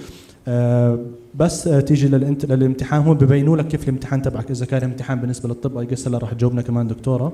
بالنسبه لي بتكون انترفيو، بدك تحضر كويس اسئله في تخصصك، بعدين ببعثوا لك السكور تبعك. انا جامعتي بعثوا لي السكور تبعي في الانترفيو، بعدها الحمد لله تم ترشيحي. ما بعرف اذا حابين يضيفوا شيء. ثانك يو سو ماتش طارق. بس ثاني قبل ما خريجينا يعطونا رايهم، مستر ارمن بتخيل ممكن يعطي a broader perspective on this before ندخل شوي بتفاصيل التخصصات. Yeah, besides the language exam score, I think you should focus a lot on the examination criteria which is provided by the host university. 55 points is the minimum, but well, honestly, with 55 points out of 100, the chances are not so good. And I would also say, just like from a strategic perspective, you should take a look at the field of studies. For example, there are some really, really competitive fields, for example, medicine. I think also in the scholarship guide it is said that if you apply for medicine and you choose medicine as your second option, you basically have, I would not say no chance, but the chances are limited. So if the first option you select is a really competitive field at a really competitive university, maybe the second option can be, who knows, a more strategic decision on a field that is easier to get in. I would say this. Thank you. بتخيل نورال عندها شيء تحكيه. بنفس الوقت في أكتر من إشي بيلعب دور. يعني أنا عم بحكي على تخصص العلاقات الدولية أو الانترناشنال ريليشنز. هلا بالنسبة للانترناشنال ريليشنز هو كمان اعتمد كتير على الانترفيو. يعني الدكتور لما عمل لي الانترفيو كتير كان أسئلته إذا أنا فاهمة التخصص اللي أنا بدي أفوته، وكان من أهم أسئلته كمان ليش اخترنا هنغاريا؟ هل بس عشان السكولرشيب ولا إحنا مدركين أهمية هاي البلد، أهمية الجامعة اللي أنا رايحة عليها؟ بنفس الوقت كتير ركزوا على السي في، يعني كتير اهتموا أنا إيش عملت internships، وين اتدربت. بالنسبة كمان للبزنس فيلد، أنا كتير من زملائي في المدرسة طلع لهم سكولرشيب بزنس، وسألوهم أسئلة مثل مايكرو مانجمنت، ماكرو مانجمنت، أشياء لها علاقة بالديتيلز التخصص اللي أنت فايت عليه. فكتير كل مرة بقابل طلاب بحكي لهم إنه بليز اهتموا بالسي في تاعكم، اهتموا بالفولنتير ورك تاعكم، اهتموا بالتدريب الانترنشيب اللي في بيكون بأغلب المؤسسات في الأردن. هذا الإشي كتير بيلعب دور، إنه هن شايفين هذا الطالب شو شخصيته، شو توجهه، شو فكره، وكتير بفرق معهم من ناحية البوينتس، لأنه زي ما حكينا قبل في كتير بيكونوا متقدمين وممكن الآيلتس علامته تكون متقاربة، بس هو اللي رح يفرق جد الأشياء الإكسترا كوريكولم أكتيفيتيز. سويت. بس تأكيد على اللي حكيته، الموتيفيشن لتر كتير مهم. يعني جزء الشباب اللي حصلوا على المنحة جزء كبير من الأسئلة بالانترفيو كانت بالموتيفيشن لتر، فزي ما بيحكوا اعملها بذكاء، يعني اشتغلها بطريقة إنه إذا سألت فيها أو أي استفسار ضمن الموتيفيشن لتر وما تخلي الاي اي يعمل لك إياها لأن بالآخر بخلي للاي اي كمل شغله وبيعمل له إياها، فلما يدخل على الانترفيو بيكون شوي صعب إنه يقدر يجاوب. وهم كتير بيهتموا بهاي الموضوع اللي هو موضوع الاشياء التطوعيه اللي انت عاملها، الموتيفيشن لتر، ليش بدك تدرس بهنغاريا تحديدا. بجوز مش كثير مهم التخصص، كثير مهم، بس هاي الاسئله راح تنسالها كثير بالمقابله ان شاء الله. Thank you so much everyone.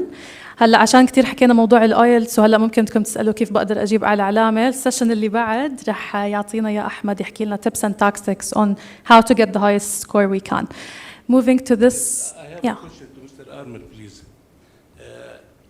One of the requirements for the Stipendium Hungaricum is to be 18 years old by the time you submit the documents for the university. If the student is less than 18, can he apply for the first year as a tuition paid student, and next year he can apply for this stipendium or not? Yes, someone who is applying for stipendium must be 18 years old by 31st August 2025 for this 2026, sorry, for this next academic year.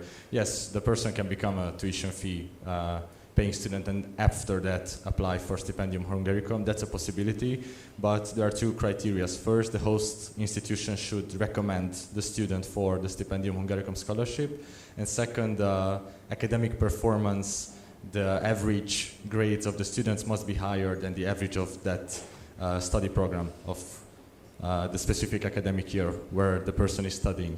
So there is a possibility, yes, to apply later for stipendium, but it needs good results and recommendation from the university. Thank you. Nice. Thank you very much.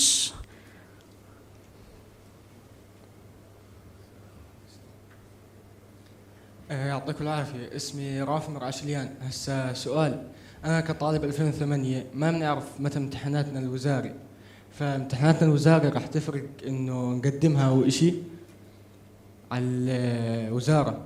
لا هلا هو احنا كل سنه، لانه احنا نتائجنا بالاردن، بحكي البرنامج الوطني وحتى البرنامج الدولي الاي بي والاي جي، يعني عندنا بتاخر شوي، فاحنا كل سنه بنعمل شيء رسمي زي مخاطبه رسميه للجهات الهنغاريه انه يعطوا طلابنا فرصه لبعد 1/8 انه يقدروا يحملوا النتائج تبعتهم. اعتقد 1/8 الاغلب بيكون محصل نتيجته النهائيه بالتوجيه. طب هسه سؤال ثاني، هسه كنصيحة من الدرس بهنغاريا، وين كنصيحة أدرس بودابست ولا كقرى أو هيك؟ Very good question. It depends, exactly. Yeah. No, it works. I think it actually depends on your major. أكثر شيء بيعتمد على المجال اللي أنت فيه. مثلا لما بدك تعرف إن الحياة ببودابست بالعادة يعني بصراحة بتلهي شوي. إذا كان تخصصكم صعب مثلا نحكي طب، أنا بفضل دائما تروحوا على مدن يكون فيها نسبة الديستراكشن أقل. that would be my recommendation. بس eventually it depends on what your interests are. يعني حسب أنت حابب تدرس ما بعرف اسمه. أنا بس بدي أرجع لموضوع عشان أنت حكيت أنت وزاري. هلا أنا وقتها كنت IG وعلاماتي طلعوا ب15/8، بس إيش اللي لعب دور أكبر اللي هو علامات المدرسة.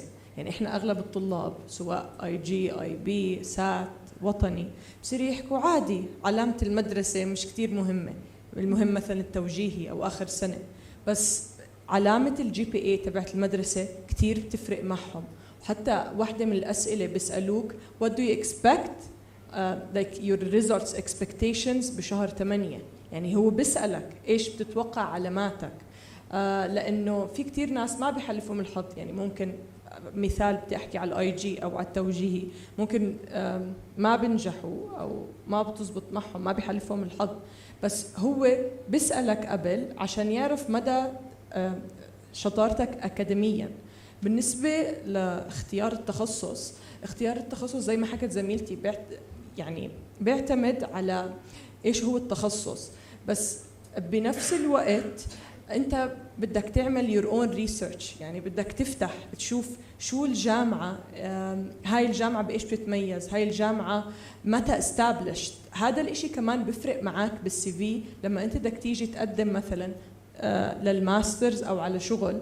كتير بهمهم مثلا إيش كان الهيستوري تبعت هاي الجامعة، أو هاي الجامعة إيش طلعت. يعني كجامعتي اسمها أتفش لورنت يونيفرسيتي، طلع منها كتير علماء حصلوا على نوبل برايز، فهذا الإشي كمان بفرق باختيارك. فأنت you should كمان do your own research، يعني ما تعتمد بس على الإشي اللي موجود على الويب سايت، أنت اعمل your research. يعني ممكن يعطيك هو خيار بالفلتر إذا بدك مثلا تدرس بزنس مانجمنت إنه اختار بيج، بس نفس الوقت ممكن في جامعة ببودابشت اسمها كورفينوس، هاي ممكن هي تكون الرانكينج تاعها أعلى. يعني كمان شوف دور الرانكينج بهدول الجامعات. هسه آخر سؤال، بفرق متى أقدم أوراقي؟ مثلا لو قدمت أول ممكن أنقبل، أو قدمت آخر ما بتفرق؟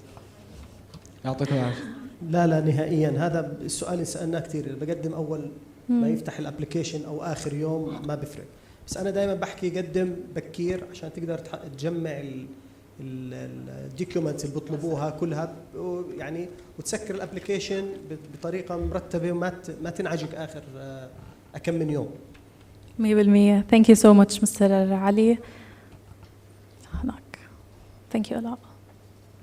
مرحبا، يعطيكم العافية. عندي 4 أسئلة سريعة. If I'm applying for a master's program, is there an age limit for this scholarship? في age limit? Is there an age limit? No. Number 2, are the private universities that are state recognized included in this scholarship, given that it might not cover the tuition fees? But is it? We're talking private universities in Hungary. Yes, exactly. Arman, please. Well, the full list of universities which you can apply is available on the website. There are some state funded and some working under foundations. So there are 2 different types, but you can find the whole list. And is it free tuition as well? Does it cover the tuition fees? Well, those universities which take part in the Stipendium Hungaricum, yes, they provide the same offer for the scholarship holders, yes. Okay. Another question I have is that I have a language proof from my university that I have C2 in English. Maybe we talked a lot about IELTS, but should I also set for IELTS exam to apply for لازم. من ناحية الوزارة لازم. Okay. I have another question, but I forgot it. Maybe. Okay. يوم تاني. Yes, عشان a couple last questions please. Here. شكرا. أنا عندي سؤالين. أول سؤال أستاذ علي، بدي أسأل هلا بالنسبة للتوفل والآيلتس، هلا هي العامل الوحيد أو المعيار الوحيد هلا we established that إنه هي المعيار الوحيد to get accepted، بس هلا وين بدي أرسل هاي العلامة؟ كيف في هالويب سايت ولا بنيجي على نفسها؟ لا هلا احنا ان شاء الله بكره راح ينزل اعلان رسمي على الويب سايت الوزاره والمواقع التواصل الاجتماعي الخاصه بالوزاره، تحديدا الفيسبوك. هذا الإعلان فيه كل تفاصيل المنحة، في اللينك الخاص بالمنحة، وفي لينك خاص بالوزارة رح تقدر تعمل عليه تحمل عليه الايلتس او التوفل، بشرط تكون اوريدي مقدم عشان نحتاج الابليكانت اي دي عشان تكون يعني نعمل لاحق الربط مع المنحة. Islamo. My second question is more specific. I don't know if you can help me with that. I'm applying for a PhD. I already kind of studied in Corvinus in Budapest. So for the PhD is like the statement of supervisor. You said if required. I'm just curious in the Dream Apply website or the Tempest. At my university, I already applied with them, and they told me I don't need a supervisor statement. So my question is, how will Tempest or the application website knows that this university doesn't need this statement? I'm just scared that if I applied and I don't upload this document, it will reject me directly. So you say that you already discussed with the host institution and they confirmed to you that there is no need for supervisor. Yes. Yeah, I think based on that there will be no issue at the Dream Apply system, because it is stated that some institutions do require, some do not.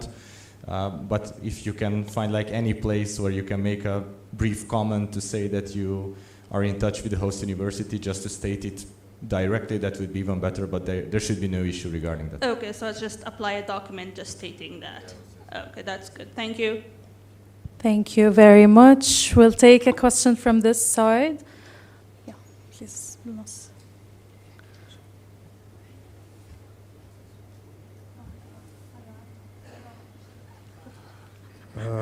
Regarding the application or the approval from universities, do we get it separately on a separate application or through the application from the Ministry of Higher Education? Yani if we want to get approval from Corvinus, for instance, do we apply separately to the university or we apply through the application from the higher ministry? على إجمالا الابلكيشن تبع المنحة اللي هو through Dream Apply خلاله نفس الابلكيشن بتقدر تختار الجامعة اللي بدك إياها، بكون معك 2 اوبشنز لكل ستودنت، الجامعة مع التخصص. فلا انت اوريدي بتكون انكلودينج اسم الجامعه في الابلكيشن اللي رايح مع التمبوس فاونديشن اللي هو تبع المنحه، فبالتالي هي عمليه مدموجه مع بعض، ما في داعي انك تتواصل بشكل منفصل مع الجامعه على اساس انك تحكي لهم انه انا بدي اخذ الابروفل من هناك، لا within the same application في اوبشنز لجامعتين مع تخصصين، تقدر الطالب كمان يختار تخصصين مختلفات في نفس الجامعه، فاتس all in one application. تمام. بس اضافه على اللي حكى استاذ يزيد، هلا المطلوب الطالب الوحيد المطلوب منه ياخذ ريكومنديشن من الجامعه اللي هو عم بدرس بالجامعه حاليا على حسابه. بنحكي اذا طالب عم بدرس على حسابه حاليا بده يقدم عن طريق الابلكيشن عادي، بس في لازم يكون كمان ريكومنديشن لتر من الجامعه زي ما تفضل مستر آمن من ضمن الوثائق اللي بيقدمها على اساس انه يقدر يدخل على المنحه بالسنه اللي بعديها.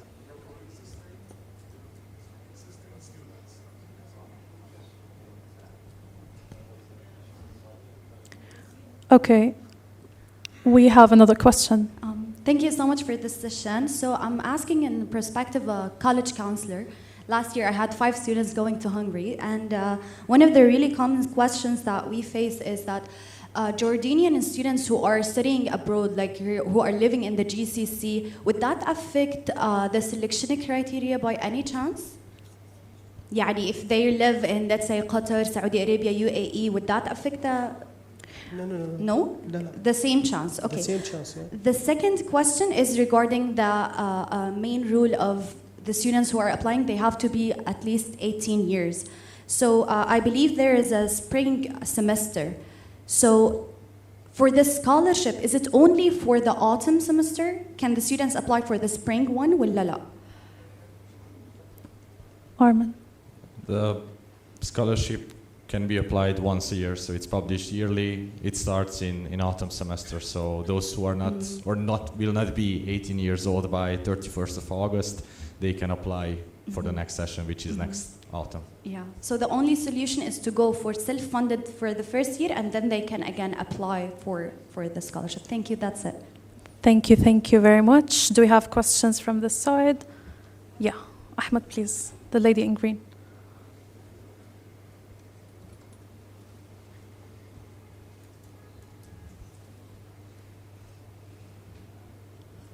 مرحبا. هلا كطلاب أردنيين مثلا لو على خير إن شاء الله ونقابلنا ورحنا غاد مثلا، فمثلا صار في مشكلة معينة أو أنا عندي سؤال بالجامعة وين أروح شو أعمل كذا، هل في جهة أو شخص معين مسؤول عنها مثلا بقدر أروح أسأله عشان مثلا يساعدني بشيء معين؟ لا احنا للاسف يعني للان يعني في ان شاء الله بالمستقبل انه يكون في ملحق ثقافي موجود ببودابست وعم نشتغل عليه، لكن حاليا السفاره المسؤوله عن الطلاب اللي بهنغاريا اللي هي السفاره اللي بالنمسا، ممكن تتواصلوا معها لاي مشاكل او معنا مباشره مع الوزاره. احنا الارقام الوزاره، الويب سايت، الايميل الخاص فيي انا واللي بالوزاره موجودين هناك، زائد كل جامعه فيها منسق للمنحه. اعتقد بجوز الشباب بيعرف كل جامعه ممكن انه انت تلجا له اذا في اي مشكله، بتبعت ايميل الي انا كمنسق للمنحه وبنحاول نتواصل مع تيمبوس نحل المشاكل. غالبيه احنا بجوز عشان نطمنكم احنا مشاكلنا نادره جدا الحمد لله، طلابنا يعني ملتزمين، وحتى اي اشكالات اكاديميه او حتى على مستوى السفر او الكذا بنحلها مع السفاره. فيعني الامور بشكل عام مريحه ومطمئنه، واحنا جاهزين يعني لاي خدمه سواء احنا او وزاره الخارجيه او السفاره الاردنيه بفيينا اللي هي اقرب سفاره اعتقد موجوده على هنغاريا. بس كمان عندي إجابة. في كمان هناك الإميجريشن أوفيس is very very active بهنغاريا. if you need any help they will help you, they will direct you immediately. في كمان زي ما حكى الدكتور في كمان مشرفين، بيكون في منسقين، يعني كل every new student in Hungary there will be like someone to supervise you, to help you navigate work paper there, your residence permit and everything. وأكيد في كمان السفارة الأردنية في النمسا زي ما حكى، فيعني ما تقلقوا من هاي الناحية. بالضبط موجود القنصلية، لكن أنا حكيت عن الملحق الثقافي بشكل رسمي يكون من الوزارة، هو الآن للأسف مش موجود، لكن عم نشتغل عليه إنه إن شاء الله يعني خلال ممكن نهاية السنة هاي أو بداية السنة الجاية يكون في ملحق ثقافي بيسهل حتى بتواصل مع الطلاب، تكون العملية أسهل للجميع. بس إضافة على تفضلوا فيه زملائنا، هلا بكل فاكولتي برضه بيكون في انجلش ستودنت سنتر اللي هو فعليا هو لسوبرفيجن اوف نيو ستودنت فريشمان ستودنتس بيسكلي، فبرضه هم مسؤولين بيكون عن كل مجموعه من الطلاب، بيكون في سوبرفايزر لاي اسئله انتم حابين موجوده عندكم ممكن. فهذا بس تعقيب اللي حكوا الزملاء. Great, thank you so much. أحمد بليز لو نعطي المايك هون في كمان. اوكي ما في مشكلة. Regarding the recommendation letter, if someone is taking a gap year, can I take my last year's recommendation letter or no? بس عفوا انت طالب اوريدي في هنغاريا ماخذ جاب يير؟ انا اخذت جاب يير من المدرسه يعني من هاي السنه، انا 2007. اوكي. وهلا ماخذ جاب يير. هلا مش مطلوب انت منك ريكومنديشن لتر بالحاله هاي، المطلوب اللي هو موتيفيشن لتر بتكون انكلودد بالابلكيشن، فبالتالي حتى لو كنت ماخذ جاب يير ما بفرق في موضوع الابلكيشن تبعك، تقدر تقدم زيك زي طلاب ل 2008. ثانك يو كثير. في عندنا هون كمان سؤال. يس هلا والموف هون. مرحبا. هلا هاي المنحة بتشمل تخصص طب الأسنان ولا بس طب عام؟ تشمل موجود نعم. موجود. بس التخصصات الطبية احنا في مشكلة بجوز الطلاب بس يدخل يعمل سيرش على بالابلكيشن بدور داخل الباتشلر. هلا بهنغاريا بجوز بعرفوا الدكتورة بسموه 1 تير ماستر، فعم بدوروا بالباتشلر ما بيلاقي، فهو بفكر انه مش موجود. لا لما تعمل سيرش اختار الاو تي ام ببين معك الجامعات اللي فيها. هلا هو اعتقد طب الاسنان مش كثير موجود، جامعتين او ثلاث ما بعرف، يعني اعتقد جامعتين او ثلاث بس اللي موجود فيهم طب الاسنان. سجد اعتقد سجد دبرسن سيمل فايس ممكن بالضبط. بس I think it also depends from one academic year to the other، انه في this is how is it صح؟ تفرق from one academic year to the other، يعني مثلا في سنوات بيقبلوا من بيج طب اسنان، في سنوات بيقبلوا من بالضبط. هي لانه هي في كوتا كل سنه بتتغير، انه ان عدد بالجامعه الفلانيه بيكون اكثر هون بيكون اكثر هون، هذا بيختلف كل سنه حسب التيمبوس ايش بتقرر. Brilliant, thank you so much. ناخذ كم من سؤال من هون. I know we exceeded the time, but it seems the questions كتير عم بيفيدوكم، فناخذ سؤال من هون please.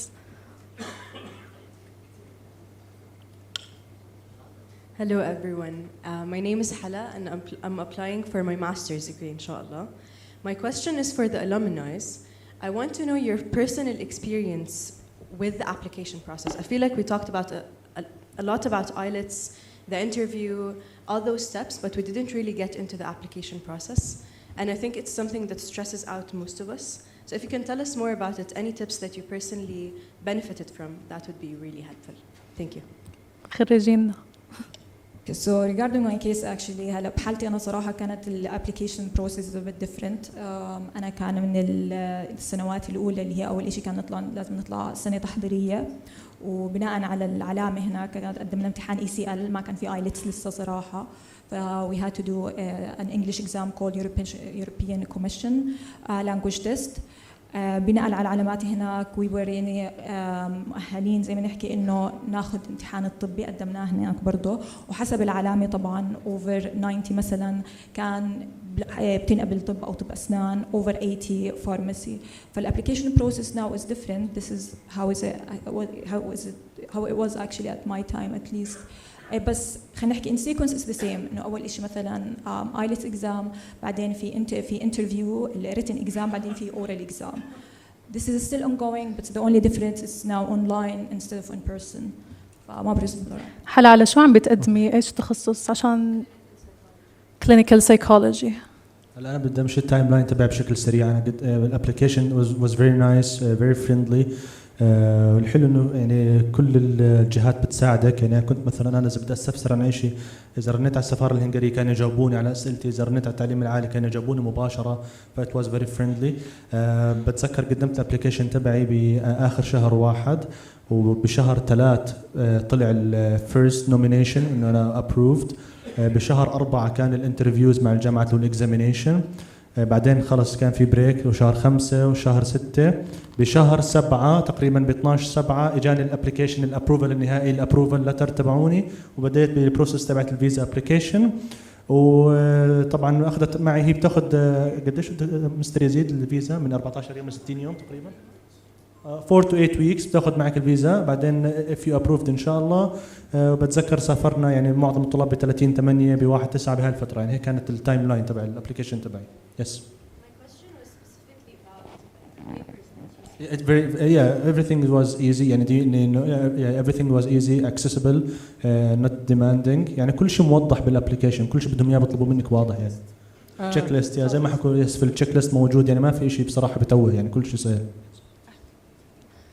ما بعرف في عندك إشي ببالك معين بدك تعرفي ديتيل إشي معين؟ بدك تعرف إذا كنتوا ستريسد زي ما الابليكنتس بيكونوا ستريسد أو لا؟ لا، هي ما في إشي يعني بقلق أو بخوف، لأنه بالآخر زي ما حكوا هي تشيك ليست، بنفس الوقت هي شو في يعني عندك من ناحية motivation letter، من ناحية مثلا medical report، من ناحية transcripts. فهي بتعتمد أكتر على الشخص نفسه وكيف بده يبين حاله personally و academically. I hope that answered your question. Yes. Hello, my name is Shahad. Actually, I have 2 questions. First one, that I'm planning to apply for a master in arts. So something like graphic design, user experience, or your user interface. So I just want to know if the portfolio or the GPA, which one more matters for admission? That's a bit of a specific question. Portfolio for the arts, so previous works and so your question is which one is more important? Yes. The portfolio or the GPA? Yes. I believe both, but maybe because it's, as everyone has been talking about today, it's very competitive. So you'd want the best. I graduated as a computer science student, but I want to do master in arts. So I don't know if GPA matters. Well, it's really it depends on the university as well. I would say on the host institution, but yeah. I think portfolio has an importance as well. It depends on the host institution. What do they expect from you regarding a portfolio? But whether it is more, detailed and more work, then it will definitely help a lot. And just one quick comment regarding the previous question on the application process. So besides the application guide and the checklist that our colleagues and the alumni members have mentioned, the Stipendium Hungaricum also has a YouTube channel. So it's really amazing. I checked it and it's like tutorials on how to send the application. They are going through videos step by step, and they also provide not just like technical infos but also some kind of tips and tricks that may help you in the application. So you should definitely check the YouTube channel as well. Okay, thank you. My second question is about the TOEFL. هلا أنا لو عندي امتحان توفل هل بقدر إني أستبدله في الآيلتس؟ هلا من ناحية الوزارة احنا ماخذين الاثنين. إيش المينيمم للتوفل؟ نفس الفكرة بالآيلتس، يعني إنه بناخذ افريج كل سنة. نفس الشيء. اوكي، في كمان سؤال هون.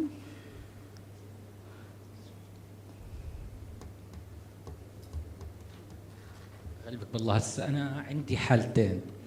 الحالة الأولى هسه الباشلر ممكن إنه يكون توب اب من الهاي انترناشونال دبلوما بيتك، هي بيكون بالأساس مغطية مع البريتش كانسل بتوصل لغاية انترميديت على ما أظن، بجوز في فكرة عندهم بوزارة التعليم العالي عنها. فبقدر إنه مثلا يكون توب اب من دبلوما لباشلر وبتغطيها السكولارشيب. هلا يعني انت قصدك معك دبلوم؟ بعد جراديويتد دبلوما سنتين بدك تكمل باشلر السنه او تسوي توب اب حسب الساعات والمعادله، اسس المعادله.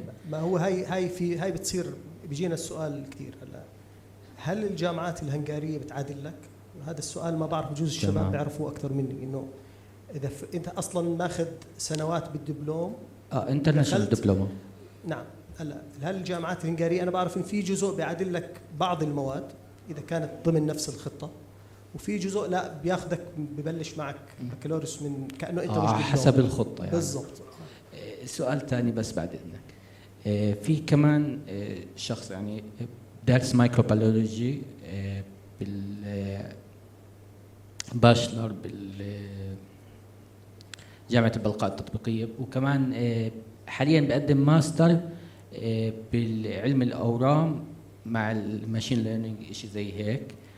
هو البرنامج شراكه بين الحسين للسرطان والجامعه الاردنيه. فاذا كان في شيء نفس الميجر ممكن ومغطى يعني داخل المنحه، ممكن انه اذا كان مسجل بالبرنامج قاطع مثلا فصل ممكن يغير وياخذ المنحه. هلا اجمالا بدي اضيف بس على اللي حكاه، بعيدا عن دور الوزاره انا عم بجاوب. هلا موضوع المعادلات بالنسبه للدبلوم او الطلاب اللي اوريدي في برنامج معين وبدهم ينقلوا لجامعه هنغاريه، هذا بيعتمد حصرا على الجامعه الهنغاريه، لانه هاي باعتبارها مؤسسه اكاديميه راح تاخذ منك الترانسكريبتس، كشف العلامات للمواد اللي انت درستها، سواء كان دبلوم او برنامج سنه او سنتين من برنامج معين. بعد هيك راح يصير في معادله بتقييم بناء على المواد تبعتهم ايش اللي بدرسوها في نفس الستادي فيلد تبعك. فبالتالي القرار الاول والاخير راح يكون عند الهوست انستتيوشن حسب الخطه اللي انت طالع عليها. راح يطلبوك طبعا كشف باسماء المواد اللي خلصتها مع علاماتك، بناء عليه يصير معادله او لا، ولكن القرار راح يكون من عندهم. في غالب الأحيان بحكي لك عن تجربة يعني عن خبرتي، في غالب الأحيان برفضوا جزء كبير من المواد اللي أنت دارسها هون. راح يحكوا لك أوكي بتقدر تقدم أهلا وسهلا، ولكن بدك تعيد المواد هاي حتى على سؤال الدبلوم تبعك. Brilliant. Thank you very much. ناخذ سؤال من الأستاذ. عندي بس سؤال سريع. Am I allowed to work under my student visa as a part-time job or not? Yes, you can. It's a part-time job, but not more تقدر than 40 تشتغل hours. هو كبارت تايم، ولكن نوع الإقامة تبعتك ريزدنس لازم يضلوا as a student. ما بتقدر تغير نوع الإقامة فيما بعد التخرج. يعني إذا صحت لك فرصة بتقدر إنك تغير إقامتك من student ل employment وتقدر تشتغل full time. تمام. بس the last couple of questions maybe. Yeah. thank you very much للسبيكرز. بعرف إنه we're exceeding the time بس I hope everyone is finding this helpful. بدي أسأل عن الميديسن. هلا أول إشي بدي أسأله إذا بيختلف طبيعة الدراسة هناك بالجامعات عن طبيعة الدراسة اللي هون. السؤال الثاني ساعات الدوام الجامعة وساعات الدراسة كجامعة مش الأفتر سكول يعني.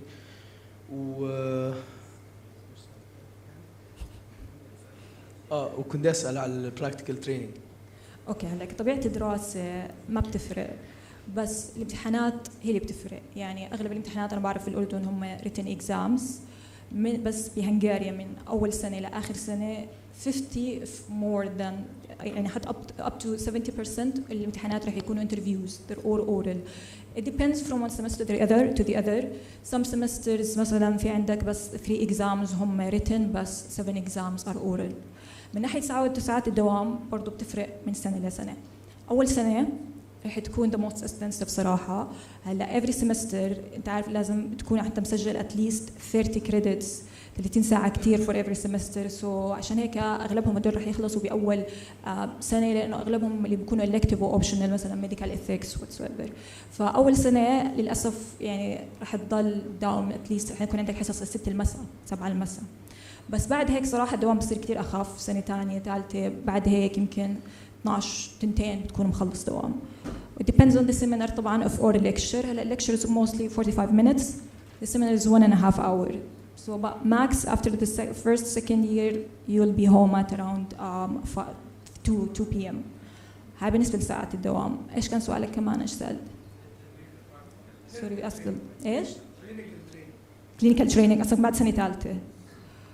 هلا رح يكون عادي زي بالاردن، يعني رح يكون في روتيشنال ييرز. احنا هلا شوفي هنغاريا اول سنتين بيسموهم بيسك موديول، السنه الثالثه بنسميها بري كلينيكال موديول، وبعد السنه الثالثه الكلينيكال. هلا بعد السنه الثالثه كل رح يكون في عندك كل ماده لها كلينيكال وثيوريتيكال. ثيوريتيكال رح تاخذها سيمينار روم، الكلينيكال رح تكون in a hospital in a patient room. يعني you'll have to be standing around the patient. This is how is it. Any other questions? يس تفضلي. سؤالي لمندوب الوزارة لو سمحت. طالب اي جي 2008 في مواد محددة لازم يكون ياخذها بالاو ليفل او بالاي اس او بالاي 2 اذا بده يدرس طب عام؟ هلا المتطلبات للوزارة انه يكون حاصل على المعادلة، يعني تكون محقق شروط المعادلة اللي تطلبها وزارة التربية والتعليم. نعم. لانه بس يرجع ان شاء الله اذا اخذ المنحة ورجع لازم يعادل بالوزارة. هلا معادلة الوزارة مبنية على معادلة وزارة التربية والتعليم، زائد على الويب سايت تاع المنحة لما تدخل على التخصص ببين ايش المطلوب بالضبط، المواد المطلوبة او الاي ليفلز الممكن لازم تكون انت مجتازها. اتوقع مبينة على بكل تخصص وبكل جامعة. اتوقع في جامعات بيفرقوا عن بعض بهذا الشيء، لكن احنا كوزارة بنأكد وحتى بالاعلان اللي راح ينزل يعني خلال بكرة او بعده ان شاء الله انه لازم الطالب يكون محصل على معادله، حتى الطالب اللي عم بدرس حاليا انه يحصل على معادله من وزاره التربيه والتعليم عشان ما يصير في مشكله بموضوع المعادله لاحقا لما بده يرجع ويعادل من وزاره التربيه من وزاره التعليم العالي. طيب هلا بيدخل بالمنافسه بمعدله مع الوطني؟ نعم. بمعدله النهائي بيدخل منافسه مع الوطني؟ هلا حكوا بجوز الشباب انه بياثر بالقبول الجامعه، لكن احنا بالمرحله الاولى بالفيرست نومينيشن لا، احنا بنعتمد الايلتس علامة الايلتس. طيب طالب الاي جي يعني تلقائيا هو طالب بيعرف لغة انجليزية، ليش ما يكون في شهادة من مدرسته انه بيتقن اللغة الانجليزية؟ لازم يكون في معيار موحد. يعني لازم عشان العدالة. يعني هاي شرط الوزارة ولا؟ نعم هذا شرط وزارة. نعم. شكرا. Thank you very much. Last question for today. يعطيكم العافية. كنت أسأل هل بقدر أعتمد اعتماد كلي على المنحة من الناحية المادية أو في مصاريف علينا يعني؟ بتخيل سؤال يعني هلا أنا راح أجاوب جزء من السؤال، ممكن الطلاب الخريجين يساعدوك بجزء. بيعتمد على المرحلة الأكاديمية تبعتك سواء كانت بكالوريوس ماجستير أو بي اتش دي، لأنه براتب البي اتش دي أعلى من راتب طلاب الماجستير والبكالوريوس. الشغله الثانيه اللي بيعتمد عليها المدينه اللي راح تسكني فيها، بحيث الليفينج كوست من مدينه لمدينه راح يختلف. الشغله الثالثه السكن تبعك، حيكون في لك سكن جامعي ولا حتستاجري بيت من برا. اجمالا انا بحكي لك انه من ناحيه اوفر لإلك تختاري مدينه غير بودابست، يعني لانها العاصمه فإشي طبيعي، دائما العواصم بتكون اغلى من باقي المدن كتكاليف معيشه. الشغله الثانيه يعني ممكن انها تساعدك اختاري سكن جامعي، ما تستأجري بيت من برا، لانه سكن الجامعي بيوفر لك كهرباء، مي، خدمات عامه وسكن بلاش. هذا الحكي لو بدك تستأجريه برا المنحة راح تعطيكي علاوة على الراتب تبعك اللي هي علاوة السكن، ولكن إجمالا هاي العلاوة ما بتغطي راتب أجار البيت والفواتير تبعتها. بس برضه زيادة على حكى يزيد، هلا بدك تعرفي برضه انه الاجريمنت بعرف من المينستري اوف هاير اديوكيشن مع الستيبنديوم انه السكن بس لاول سنة، بعد اول سنة you are obligated انه to leave the dorm وتستأجروا برا. that case طبعا زي ما حكى بتفرق if it's like a masters or PhD راتبهم اعلى بيكون 200,000 تقريبا دول 500 يورو، والباشلر بتكون 80,000 اللي هم تقريبا 200 يورو. so it's not enough خلينا نحكي 80,000 اللي هم 200 يورو يعني for not even for a rent، خلينا نحكي as a bachelor program. so that's all. بس بدي أضيف شغلة، أغلب الطلاب لما يسألوا قديه أو أهلهم دائما بيضلوا يسألوا سؤال قديه ناخذ معنا بوكيت ماني، قديه بنحتاج أجار. دائما بحب أحكي إنه أنت لما تروح هناك أو أنتوا بالآخر طلاب، يعني معاشتكم ما رح تكون زي العيشة اللي أنتوا عايشين فيها في الأردن. يعني أنت كطالب رح تصير تعرف مثلا أسعار الجروسري، أسعار كل ديتيلز موجودة في البلد، فأنت الاستيميشن أنت رح تصير لحالك تعرفه. ليش؟ بالآخر أنت بدك تعيش عيشة طلاب، يعني بدك تعرف وين تحط المصاري، كيف تقتصد، وهذا الإشي صراحة بيساعدك بعد لما تتخرج كيف تقدر تعمل payment management لمصاريفك. فهو بالآخر بيرجع للشخص كيف طريقة اللايف ستايل تاعته أو الستاندرد اوف ليفينج تاعت هذا الإنسان، فهو بيعتمد. بس بالآخر دائما بحب أركز إنه إحنا بالآخر طلاب، فعيشة لازم تكون معيشة طلاب. بس عفوا بدي أكد على التحكي إنه المنحة مش بس دراسة، المنحة عبارة عن تجربة كاملة، يعني حياة وبتغير بثقافتك وبشخصيتك وبتبني شخصيتك. فهذا كله يعني جزء من المنحة. المنحة الدراسة ممكن تدرسها بأي مكان، لكن إنك تغير شخصيتك وتبني شخصيتك أعتقد الشباب الصبايا جربوا هاي التجربة وفرقت معهم كثير. في شغلة مهمة، التعديل الوحيد السنة هاي اللي قرروه تنبس على الابليكيشن اللي هو موضوع الفحص الطبي.